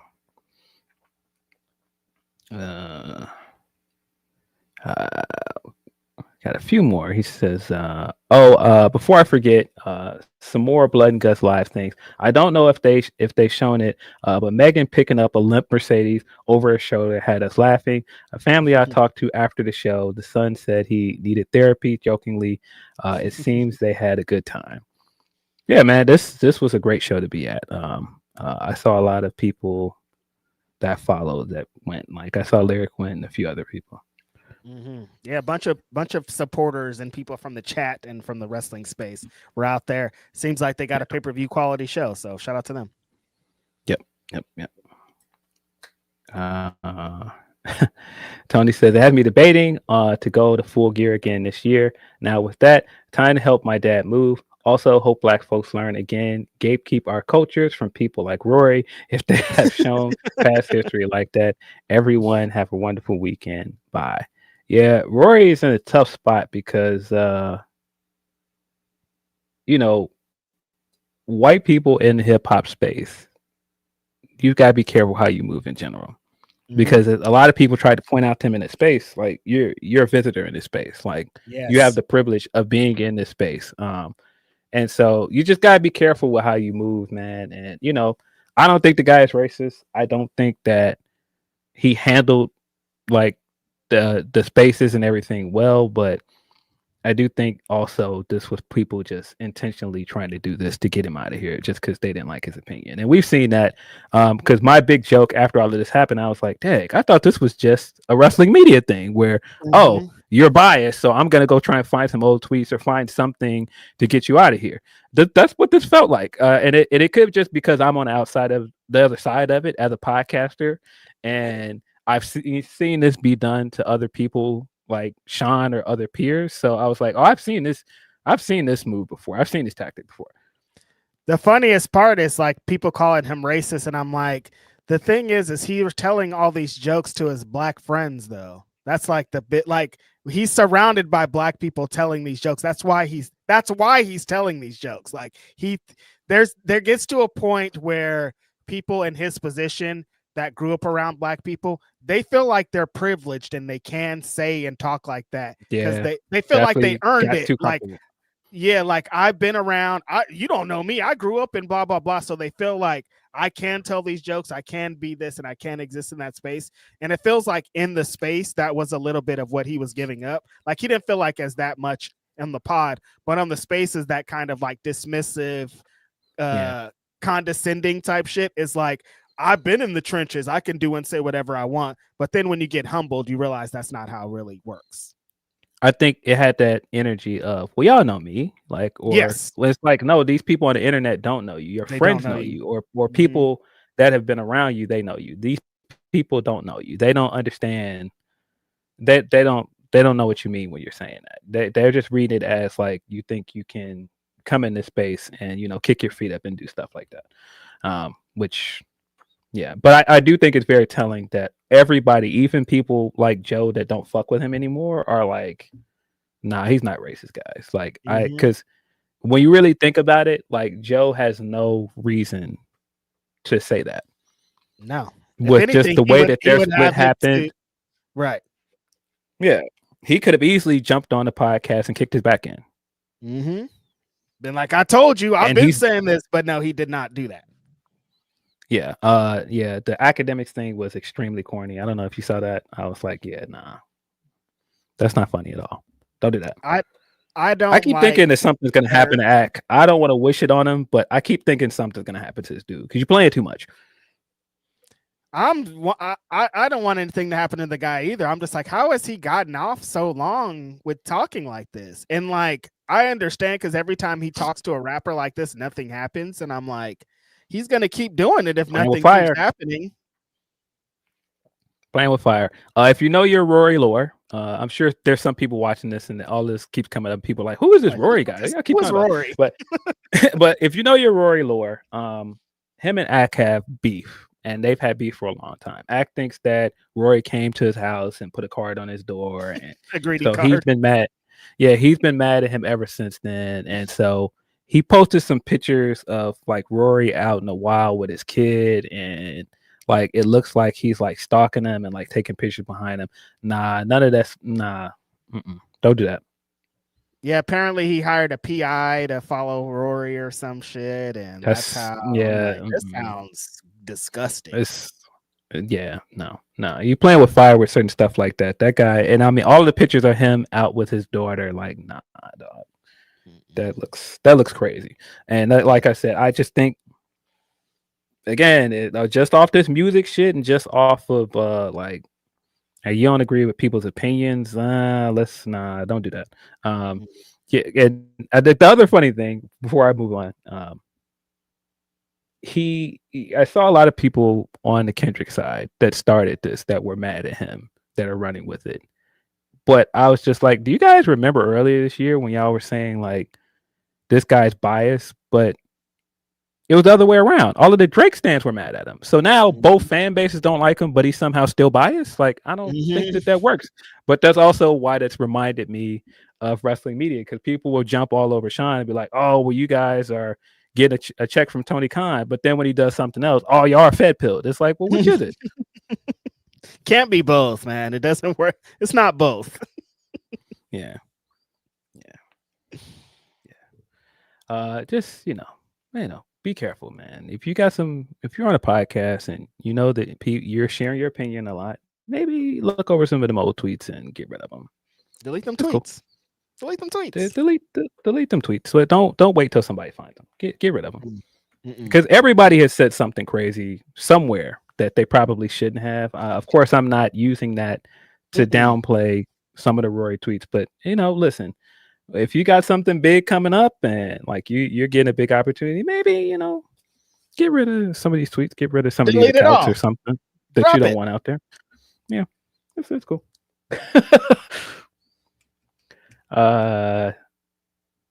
See, we got one from Rafael Garcia. He says, the three constants in life: death, taxes, and TNA. TNA is a good thing. In the words of Righteous Reg, this is what pro wrestling is all about: disappointment. Right At least somehow the Bulls and Bears are over 500. So I got number 3. Take your victory lap, Phil. Yeah, Bulls have plummeted quite a bit since Josh Giddey got crossed up in the game, and then he's been out, and we've been losing quite a few games. But they are somehow still 500. That crossover was insane, brother. Oh my god.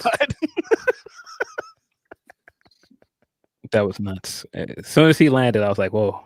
And then it came out that he literally hurt his ankle. I was like, oh. Yes. Who? The worst thing that could happen on a crossover happened. Yeah. I'm telling you. The Bears are now at 6-3. I'm not saying this I'm excited that the Bears are potentially because if you look at the playoff picture right now, they're in a playoff spot. Mm-hmm. They're in a wild card spot. I don't think that that's going to last because I don't know. I don't believe that they're going to win a division, and I don't know if I believe because the second half of this season is going to be really tough. But every time we win or every time the games are close, and I could see people getting ready to laugh at us because it happens every time. I know the Bears are laughing stock of the league. They've been laughing stock of the league for a long time. But I just want y'all to fucking let us live as Bears fans. Like, get the fuck out of here. Like, every time it looks like we're getting ready to lose, all of y'all start getting ready to laugh. Ah, ha, ha, the Bears again. The Bears are going to be the Bears. Hey, man. Relax. Fucking relax. Hey, man. I can make these jokes and I can be like, oh, this fucking team. And like me and my brother were just talking about it. Every time, fuck this team. Every time they start losing, I feel the same way. But fucking let us live, bro. Like, cut it out. Yeah. Let him get something. Like, it's been a lot of years. I saw Cam on I think First Take, and he was like, nobody believes this team. Hey, yo, chill out, dog. Nobody is making this team out like they're gonna be like Super Bowl contenders or something. Like, let us win some games. Let us actually feel good. Like, that's why now it feels like every time they win, it agitates me even more because like this game, boy, that fucking rookie quarterback, that young quarterback they had in for the Giants, he was killing us. I said, man, lose to this fucking terrible Giants team. They're like 2-7. I was like, God, don't. And so the kid fumbles the ball, slams into the ground. As soon as he slammed down, I was like, oh, he's hurt. I could just the way he landed and the ball rolled out his hand, I was like, oh, he's hurt. So next thing I know, he's getting taken out, concussion protocol. Russell Wilson is being brought in the game. I was like, okay, we have a chance. This could go either way for me as a Bears fan. This could be where the game turns and we win, or as a Bears fan in our luck, this could be the game where Russell Wilson has his one good game of the year, throws a touchdown, and fucking kicks us into the dirt. Russ came in and they had the ball on the goal line. It was like 4-1. And they were up 10 points. And they were bringing the field goal team out. I was like, wait, it's a yard. Just take the touchdown. You take that touchdown, game's over. So when his coach did that, I was like, oh, they hate this guy. They hate Russell Wilson. It's over. See, we're gonna win. So every play after that, I was like, oh, they really hate this guy. There was a play where he got sacked, and I mean, nobody touched this guy. He came all the way around the line. Nobody touched him. He came around, unfazed, slams in, sacks Russell Wilson. I was like, yo, this team really hates this guy. Speaking of not letting somebody live, they do not let Russ live anywhere, anytime. Yeah, so yeah, this was definitely one of those games where I could see how people were talking about us, fans, and talking about the team on the timeline. So yeah, as soon as we won that game, I was like, yeah, fuck y'all, 6-3. Fuck out of here. Stop it. Leave me alone. I know this team is bad. Leave me alone.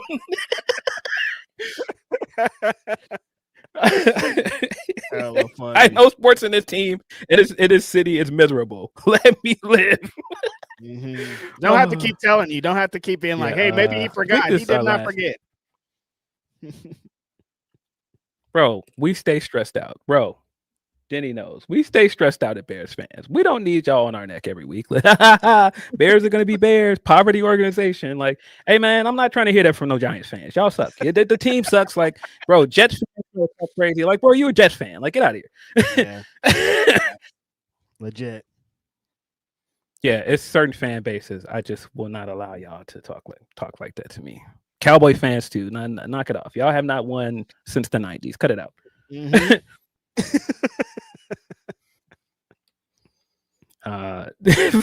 Leroy Ford says, I love the stories they told in the Blood and Guts match and teasing future matches in the tag tournament. I wish they did a little more to build the Chris and Mercedes match at Full Gear, since there's so much history between the two of them going back to Full Gear in 2024. I think they did I think they've done a great job over the past few weeks of building up Mercedes' motivation of trying to get this match and challenging somebody she feels like she knows she can win against. And then Statlander making a point of like, no, I'm not the same wrestler. And so I think the build has been good. I just think the thing is, you've got so many plates spinning at the same time. You're trying to build to that match as well as a Blood and Guts and a tag team tournament. So it's just a lot happening. That's all. Yeah, I think they're telling a really good story, though, with Stats' motivation of, I'm tired of everybody overlooking me, even though I am the champion right now. You guys are still treating me like something, and I have a lot to prove. I already beat Tony, and now I'm going to beat Mercedes. I like that. Yeah. Oh, Sal. Sal says, Phil, you embracing AD if they trade him to the Bulls. Stay over there. I ain't forget, dog. I ain't forget how when you went to the Lakers and they asked you that question of, hey, how would you feel about going back to Chicago? And he's like, I'd probably rather play for Milwaukee. I was like, he's a Packers fan too. Hey, dog, stay over there. I'm not embracing AD. And I mean, I think at a different time, sure, but he keeps getting injured, and we've got good chemistry on this team now. You try to bring that big contract over here, and he's not going to stay healthy. Oh, I'm good. Not worth it. Now, going to Milwaukee, dog. Ain't that where you want to go? All right, what's wrong? Cooper Flag ain't working out in Dallas. What's up? I ain't tried that. Bad over there. Yeah, and leave Clay alone, man. Like, Clay's having the time of his life. People are like, man, he's not playing basketball. Well, hey, he's winning that life though. So let that guy live. He got 4 rings. He's fine. Yeah, it did. He's done it. He's done it. His career is winding down. I don't like how all these people are trying to turn it into Meg is why he's playing bad. He was playing bad before he started dating Meg. Yep. I think it's incredibly misogynistic to try and put it all on her and act like, oh, she's ruining his career. Like, their relationship is running his career. And there are a lot of podcasters saying that shit. I think it's goofy. I'm like, he plays for not the Warriors for a reason, you guys. Like, they moved him off of this team because they knew what was going on, and it didn't have anything to do with Meg the Stallion. Yeah. The other big news out of Dallas is Nico got fired. I'm sure D'Lo is very happy. D'Lo Diggs has been sending his humper chats for a while. Fire this guy. It was only a matter of time. There was no way this guy was keeping his job. So there you go. Surprised he lasted this long. Surprised he made it this far. Me too. Yes, he is gone. I thought he was gone before this. Good on him making it out the fire and then not making it out the fire. Yeah, he wasn't making it out this one. That's one of the worst trades I've ever seen. He was not making it out of this one. That is all of our humper chats. Let's get into some of these super chats, and then we'll get into our last topic, I think. Freaks51 says, Reg, 70mm is definitely the way to go. Saw Oppenheimer in 70mm when it came out, and it was my favorite movie experience. My favorite movie going experience so far. Yeah, I got to watch it in 70. They have it at the Grand Lake Theater here in Oakland, so I think I'm going to do it. One battle or another. Have you seen One Battle or Another, Phil? Yeah, I saw that at the theater. It's good. Mm-hmm. I appreciate that, freaks. Ben Sifner says, I don't believe in Joe Henry, but I believe Carlos Silva is a WWE plant.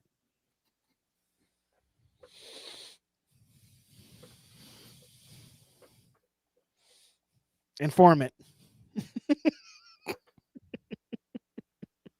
Listen, I don't even know if it's that. I just think they're at a funny place right now. Like everybody keeps talking like they're going to get a TV deal and they're going to get all this stuff. They're transitioning. Like something is just going on.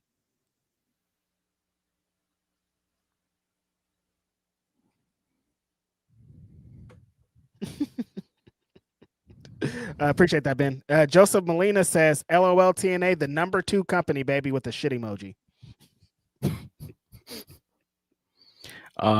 I meant to ask you, I actually meant to text you this because I keep seeing Homegirl pop up on my timeline. People get upset every time people are like, the Homegirl win is good. And I'm like, but she is. All these clips I'm seeing, she's rapping. People, they are on both sides of the fence for sure. Like when her clips pop up, and every time she's spitting, it's never a bad clip. People are either like, this is the worst thing I ever heard. I'm like, this is not the worst thing you ever heard. Or this is the best thing you ever heard. And it's not also the best thing they ever heard. I think it's good music, though. No, I see how some people are like, I can't believe some of y'all are trying to pump this woman up. She sucks. And it's like, no, I think she's good. I just think that there's like a stigma around, white rappers for a lot. And so I like her. I'm sorry, but I was confused. There's a stigma, especially with white women rappers. Like white men rappers get flack. A white woman rapper got to climb from hell to try to get some stuff. But I'm like, no, people prop up way worse rappers on the timeline all the time. So we're not going to do that to the homegirl. Yeah, no, we're not going to act like she's like Iggy or something. Like, come on. Because she ain't. Not the same. No.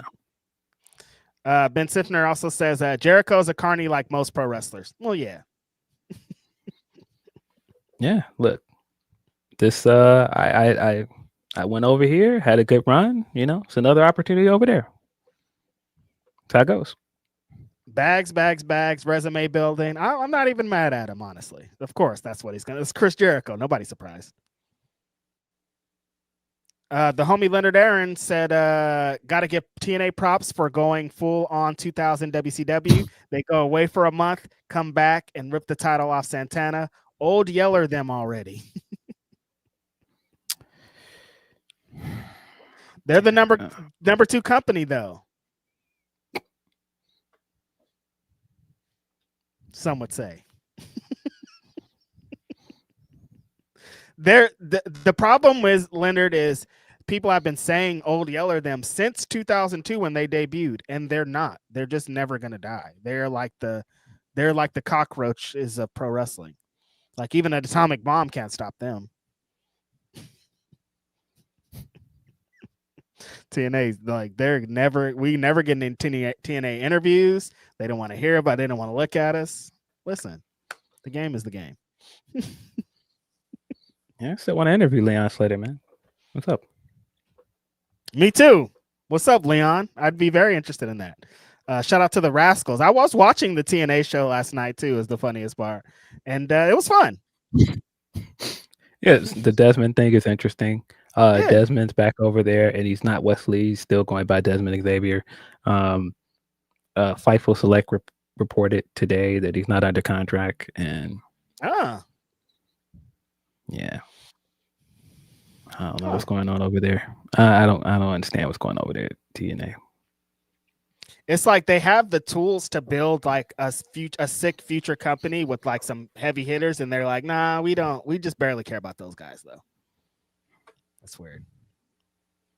Leonard also says, pro tip, when the most famous moment in your career is someone literally stomping you out to go heel, you're not what they think you are. Know your role and do your job. Happy early retirement, Nixon. That's aggressive. Mm-hmm. Mm-hmm. Listen, we don't know. The game is the game. I like Nixon. when she was Tegan. I was hoping that she had like a good post WWE run. I don't know what's going on. Hopefully they figure it out. And then Leonard also says, pro tip, don't be on a 10-day deal talking all pro. Yeah, I saw a lot of tweets like that, man. People were using the Drake line, bench players talking like starters. I hate it. But the issue is shooting these people some bail. We want wrestlers to be like this. We want them to know their worth. We want them to want more for their careers. Like if a man that we liked did this, the story would be totally different, wouldn't it? Yes. But that's why I'm like, the difference is, some of the people that we like have more leverage. Yeah. Yeah. That's it. It's wrestling. It's going to continue to be like this, I guess. That's all of our super chats. Thank you, guys. Yeah, appreciate you guys. We're going to get out of here. Before we get out of here, just want to run through the PWI Women's 250. Big week for the women. AEW Women's to be exact. Mercedes and Toni Storm were on the cover of PWI 250 issue. Great look for them. I think that coming into this, that most of us all knew Mercedes going to be number one. It would have been hard to argue anybody else for number one. Absolutely. Toni Storm landed at number 2 after being number 1 last year. Also very well deserved with the year that she had. Big match at Revolution, came back and was immediately part of a big storyline this year with Mariah May. I think some people forget that all of that stuff was this year. Her coming back as like Rockstar Toni Storm and doing the big reveal on Collision that it was her all along, doing the performance of a lifetime, and the match at Grand Slam Australia, wrestling Mercedes at All In Texas. Just great year for her all around when you really think about it. Yeah, I mean, just like we were talking about earlier with the Blood and Guts match, she's still a huge star. She represents something completely different than all the women in the division, where now she's not going to need to have a championship or even be in contention and still be a big star and represent something. Wrestling her and getting a victory over Toni Storm means a lot in AEW. So like she's totally established that. But yeah, like you're saying, you couldn't have made this list. If this list was anybody besides Mercedes being number 1, I would have been yelling at PWI this year, just like everybody else did. But they passed through, they made it. It's all good. I do want to say I didn't. This is the one list, the list in PWI that I don't have anything to do with. This was a panel of amazing women in the space that put these lists together, that did all this. So Kevin was at the head, so leave me alone. If you're send all your threats and everything to them, because I did my article this month and that was it. But yeah, I think that for the most part, it's a great list. Like, as someone who makes lists, a lot of people got hung up on placement because that's the way that they go. And there's this thing of like high end, for example, we've been talking about didn't make the list. I've done this before. Kevin said, a clerical error, essentially, like you move somebody like, somebody's in this place. Let me move them to this place. Something happened and they don't end up there. It's never personal. There's some people that are purposely left off the list, and that's because they've done something that there's some people that were left off the list this year that are left off for a reason, but 99% of the time, it's not personal. If somebody's left off, nobody was like, haha, we're really going to screw High-End this year. We're going to get her the fuck out of here. People take these things personal. I saw a lot of people being like, or if something like that happens, they'll be like, I can't take any of the list serious. People say that about mine. Oh, you did this. You did this one thing, so I can't take any of the list serious. I can't take what it represents serious. I can't do that. And that's very annoying and frustrating. Yeah. I think with the run Mercedes has been on this year, she was undeniable. Yes. Shout out to friend of the show, Lyric. She was talking about the list on Stephanie Hardy's podcast, and I think the best point that she made in defense of Mercedes being number one is the amount of women that Mercedes has wrestled this year that moved up on a list or made the list for the first time, and that just shows you like what this belt collector run is doing. It's bringing attention to some wrestlers that people wouldn't have otherwise knew about. And man, that's just such a great thing when you see like some of the wrestlers that have come out and said like this is my first time on a list, or like this is the first time two Chilean wrestlers were on the list. That kind of stuff is dope. I look forward to that kind of stuff every year. Just little things like wrestlers posting like where they were on the list last year and like the progress that they've made in their career. I think that stuff is cool. And so, yeah, I think, you know, Mercedes going from not being on the list last year, this is her first appearance since 2022, which is kind of wild when you really think about it. But yeah, she was undeniable. I also, very surprising, she was not number one before. This is her first year being number one on the list.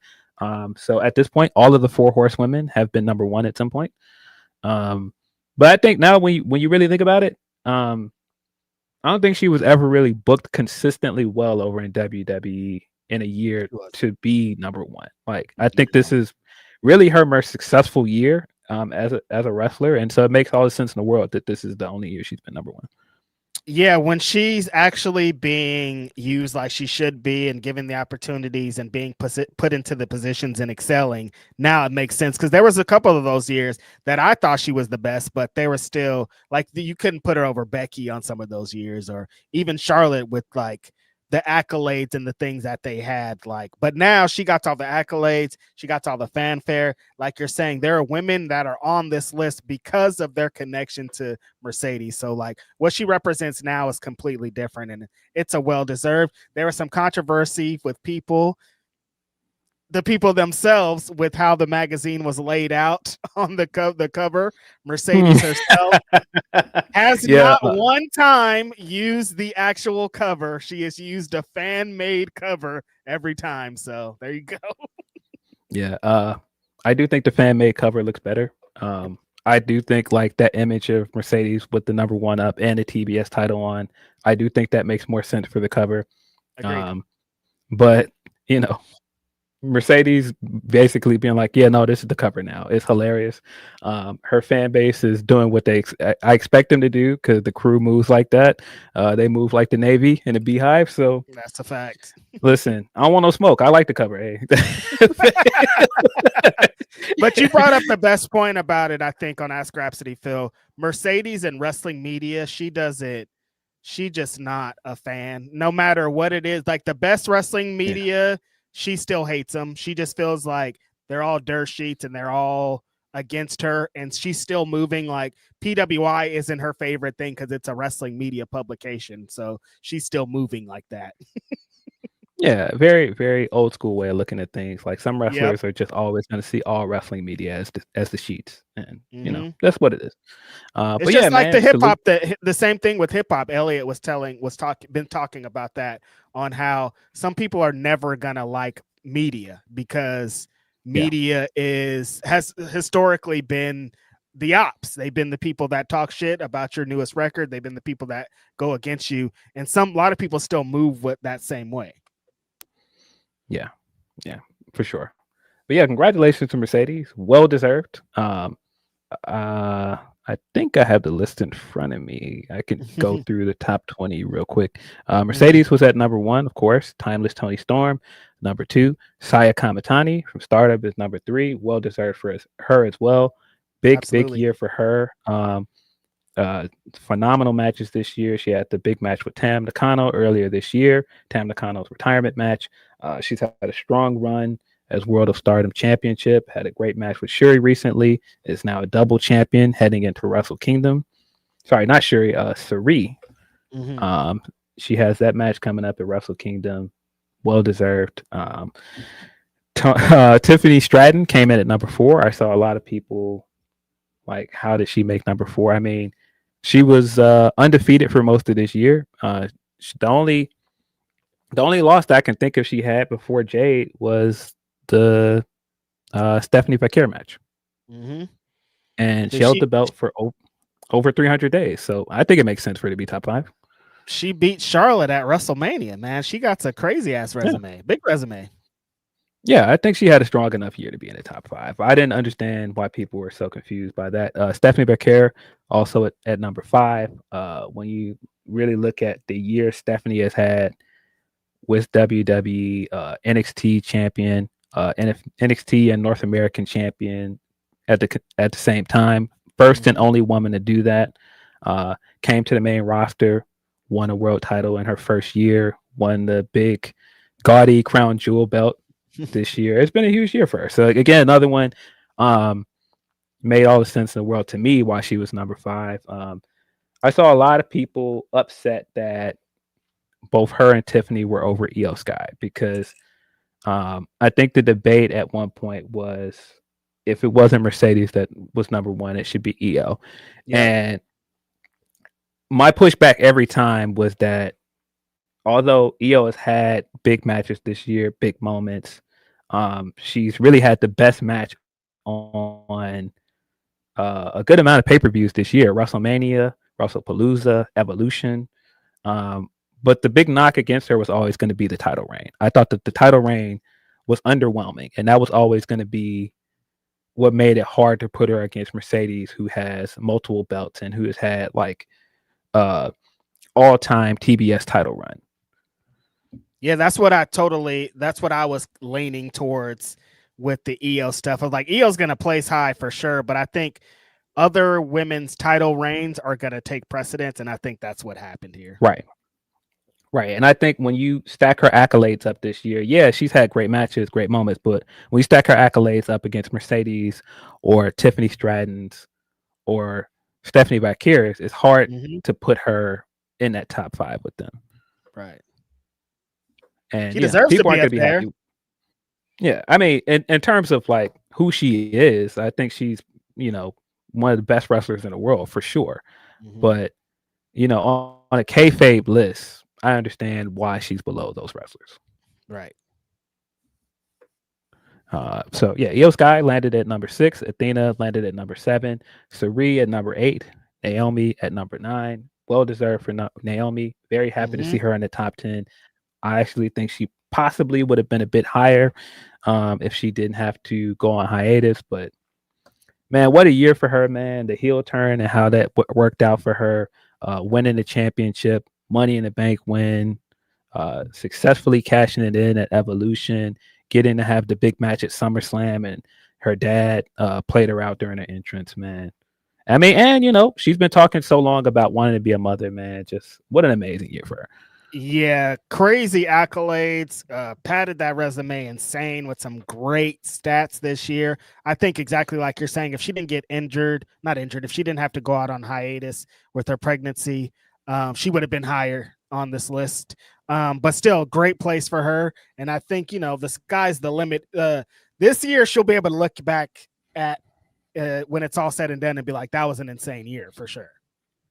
Yes. Rhea Ripley rounded out the top 10. Then JC Jane at number 11. Liv Morgan at 12. Nia Jax at number 13. Starlight Kid. JC Jane was number 11? Yes.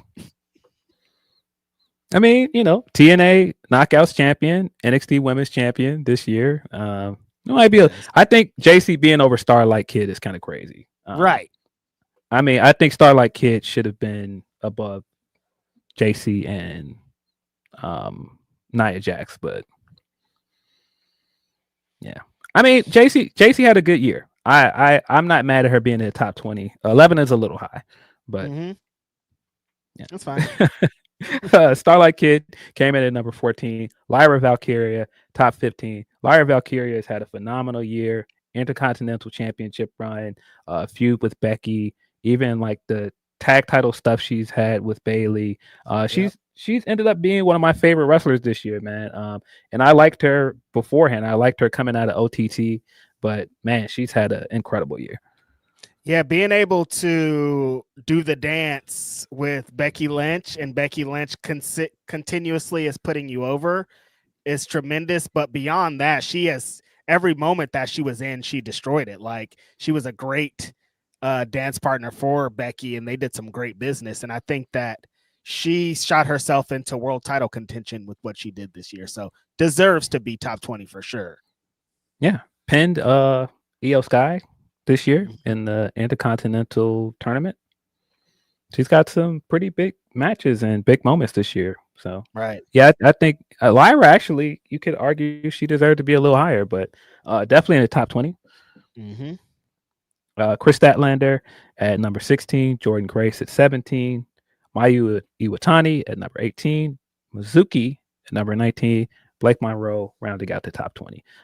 Blake is another one, makes a lot of sense at top 20 when you consider the year she's had both with NXT and the stuff as Mariah May. And one of the top storylines with AEW was a women's champion this year. It's now the current North American champion. So I think that's a strong top 10. It's hard to argue with a lot of those names in the top 20. Like I said, I think you can argue some of those names might be a little bit higher than I would have put them after it gets into like 11 through 20, but I don't have that much that I don't agree with. Yeah, no, I think that these are the best women's wrestlers in the world. I said don't complain about placement, and then I was like, JC Jane at 11. What do you mean? But no, this is this is a great list. Like these are some tremendously great women's wrestlers that have put on some of the best matches of the year, and I think it's all well deserved. You know. Yeah, definitely. Yeah, Chelsea Green is another one having a great year. North American champion, is now a double champion. I think she landed at number 28. Zeuxis, I was happy to see her land here. She's been getting more exposure through AEW and some of the other positions she showed up in. Where was Megan Bayne at? Yeah. Well, Megan is right below who I was going to say before that. Alex Windsor got a lot more exposure since coming to AEW. She landed at number 32. Right under her, Megan Bayne at number 33. Rio is at number 34. Not to be confused with Japanese wrestler Riho. Rio spelled RHIO, black wrestler. Yes. She's been great this year. Great to see Charity Kane, Ashe's current women's champion. She landed on the list. She's fire. Maya World this year. Tekla, like, yeah, I think, a lot of like the names that I would have hoped to see here, like, it was great to see them land here. Like Catalina made the list at like number 82. Shout out to the West Coast Pro Women's Champion Johnny Robbie. I think she was like 66 or something like that. Yeah. Strong list. Congratulations to the women that made it. I know there were some women that did not make the list that also had a strong year, but might not have met the criteria. Like I think Asuka has had a really good return, and the heel turn and everything has worked out really well for her. But she just didn't wrestle enough matches to make the criteria to make the list. And I don't think that means she hasn't had a good year, but I mean, she just got back in June. So she missed a good chunk of the year. So it'd been hard to justify putting her on the list. Exactly. But that doesn't say that Asuka's not one of the best characters and the best wrestlers in the business still, Yeah, definitely. But yeah, appreciate you guys. I don't think we have any more Humper chats. I will check just in case. We got a couple call for Humper chats and super chats before we get out of here. The homie Ben Sifner says if TNA does get a new TV deal, there will probably be more NXT cuts because TNA will be able to pay for more of the NXT roster. Yeah, I feel like that's kind of the move too of releasing NXT talent and then having them go over there and take less money, but you'll still be able to use them. Like,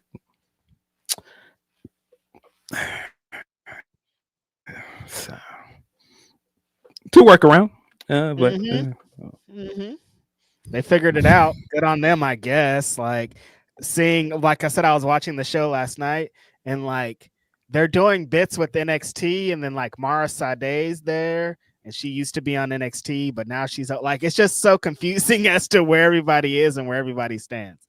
But yeah, they're good. They got a pipeline, a plan going on down there for sure, Ben. And then Joshua DCT says, these motherfuckers spitting. I hope he's talking about us and we were spitting, but I think he is. Appreciate you, Joshua. Appreciate you. That is all of our super chats. Anybody who has submitted a super or humper chat or any chat today, we always appreciate y'all. Y'all are the best. Appreciate y'all. Yes, Dex. Nikki Bella was number 1 in 2015. What that's supposed to mean? It's not that surprising with like that year. I'm not shocked by that. The kayfabe ass list, you guys never forget. Yeah, appreciate you guys as always. We'll be back next Saturday. Be sure to check out Grapsody.com for all your merch needs. You can get a hat like this, a hat like Regis. You can also follow our interviews. I'm gonna try and get like some interviews up soon on our YouTube channel, youtube.com/Grapsody. But that's all we got for you. There is no more. No nada más. This has been Grapsody. I'm Phil Lindsey. Righteous Reg. We're out of here. Peace.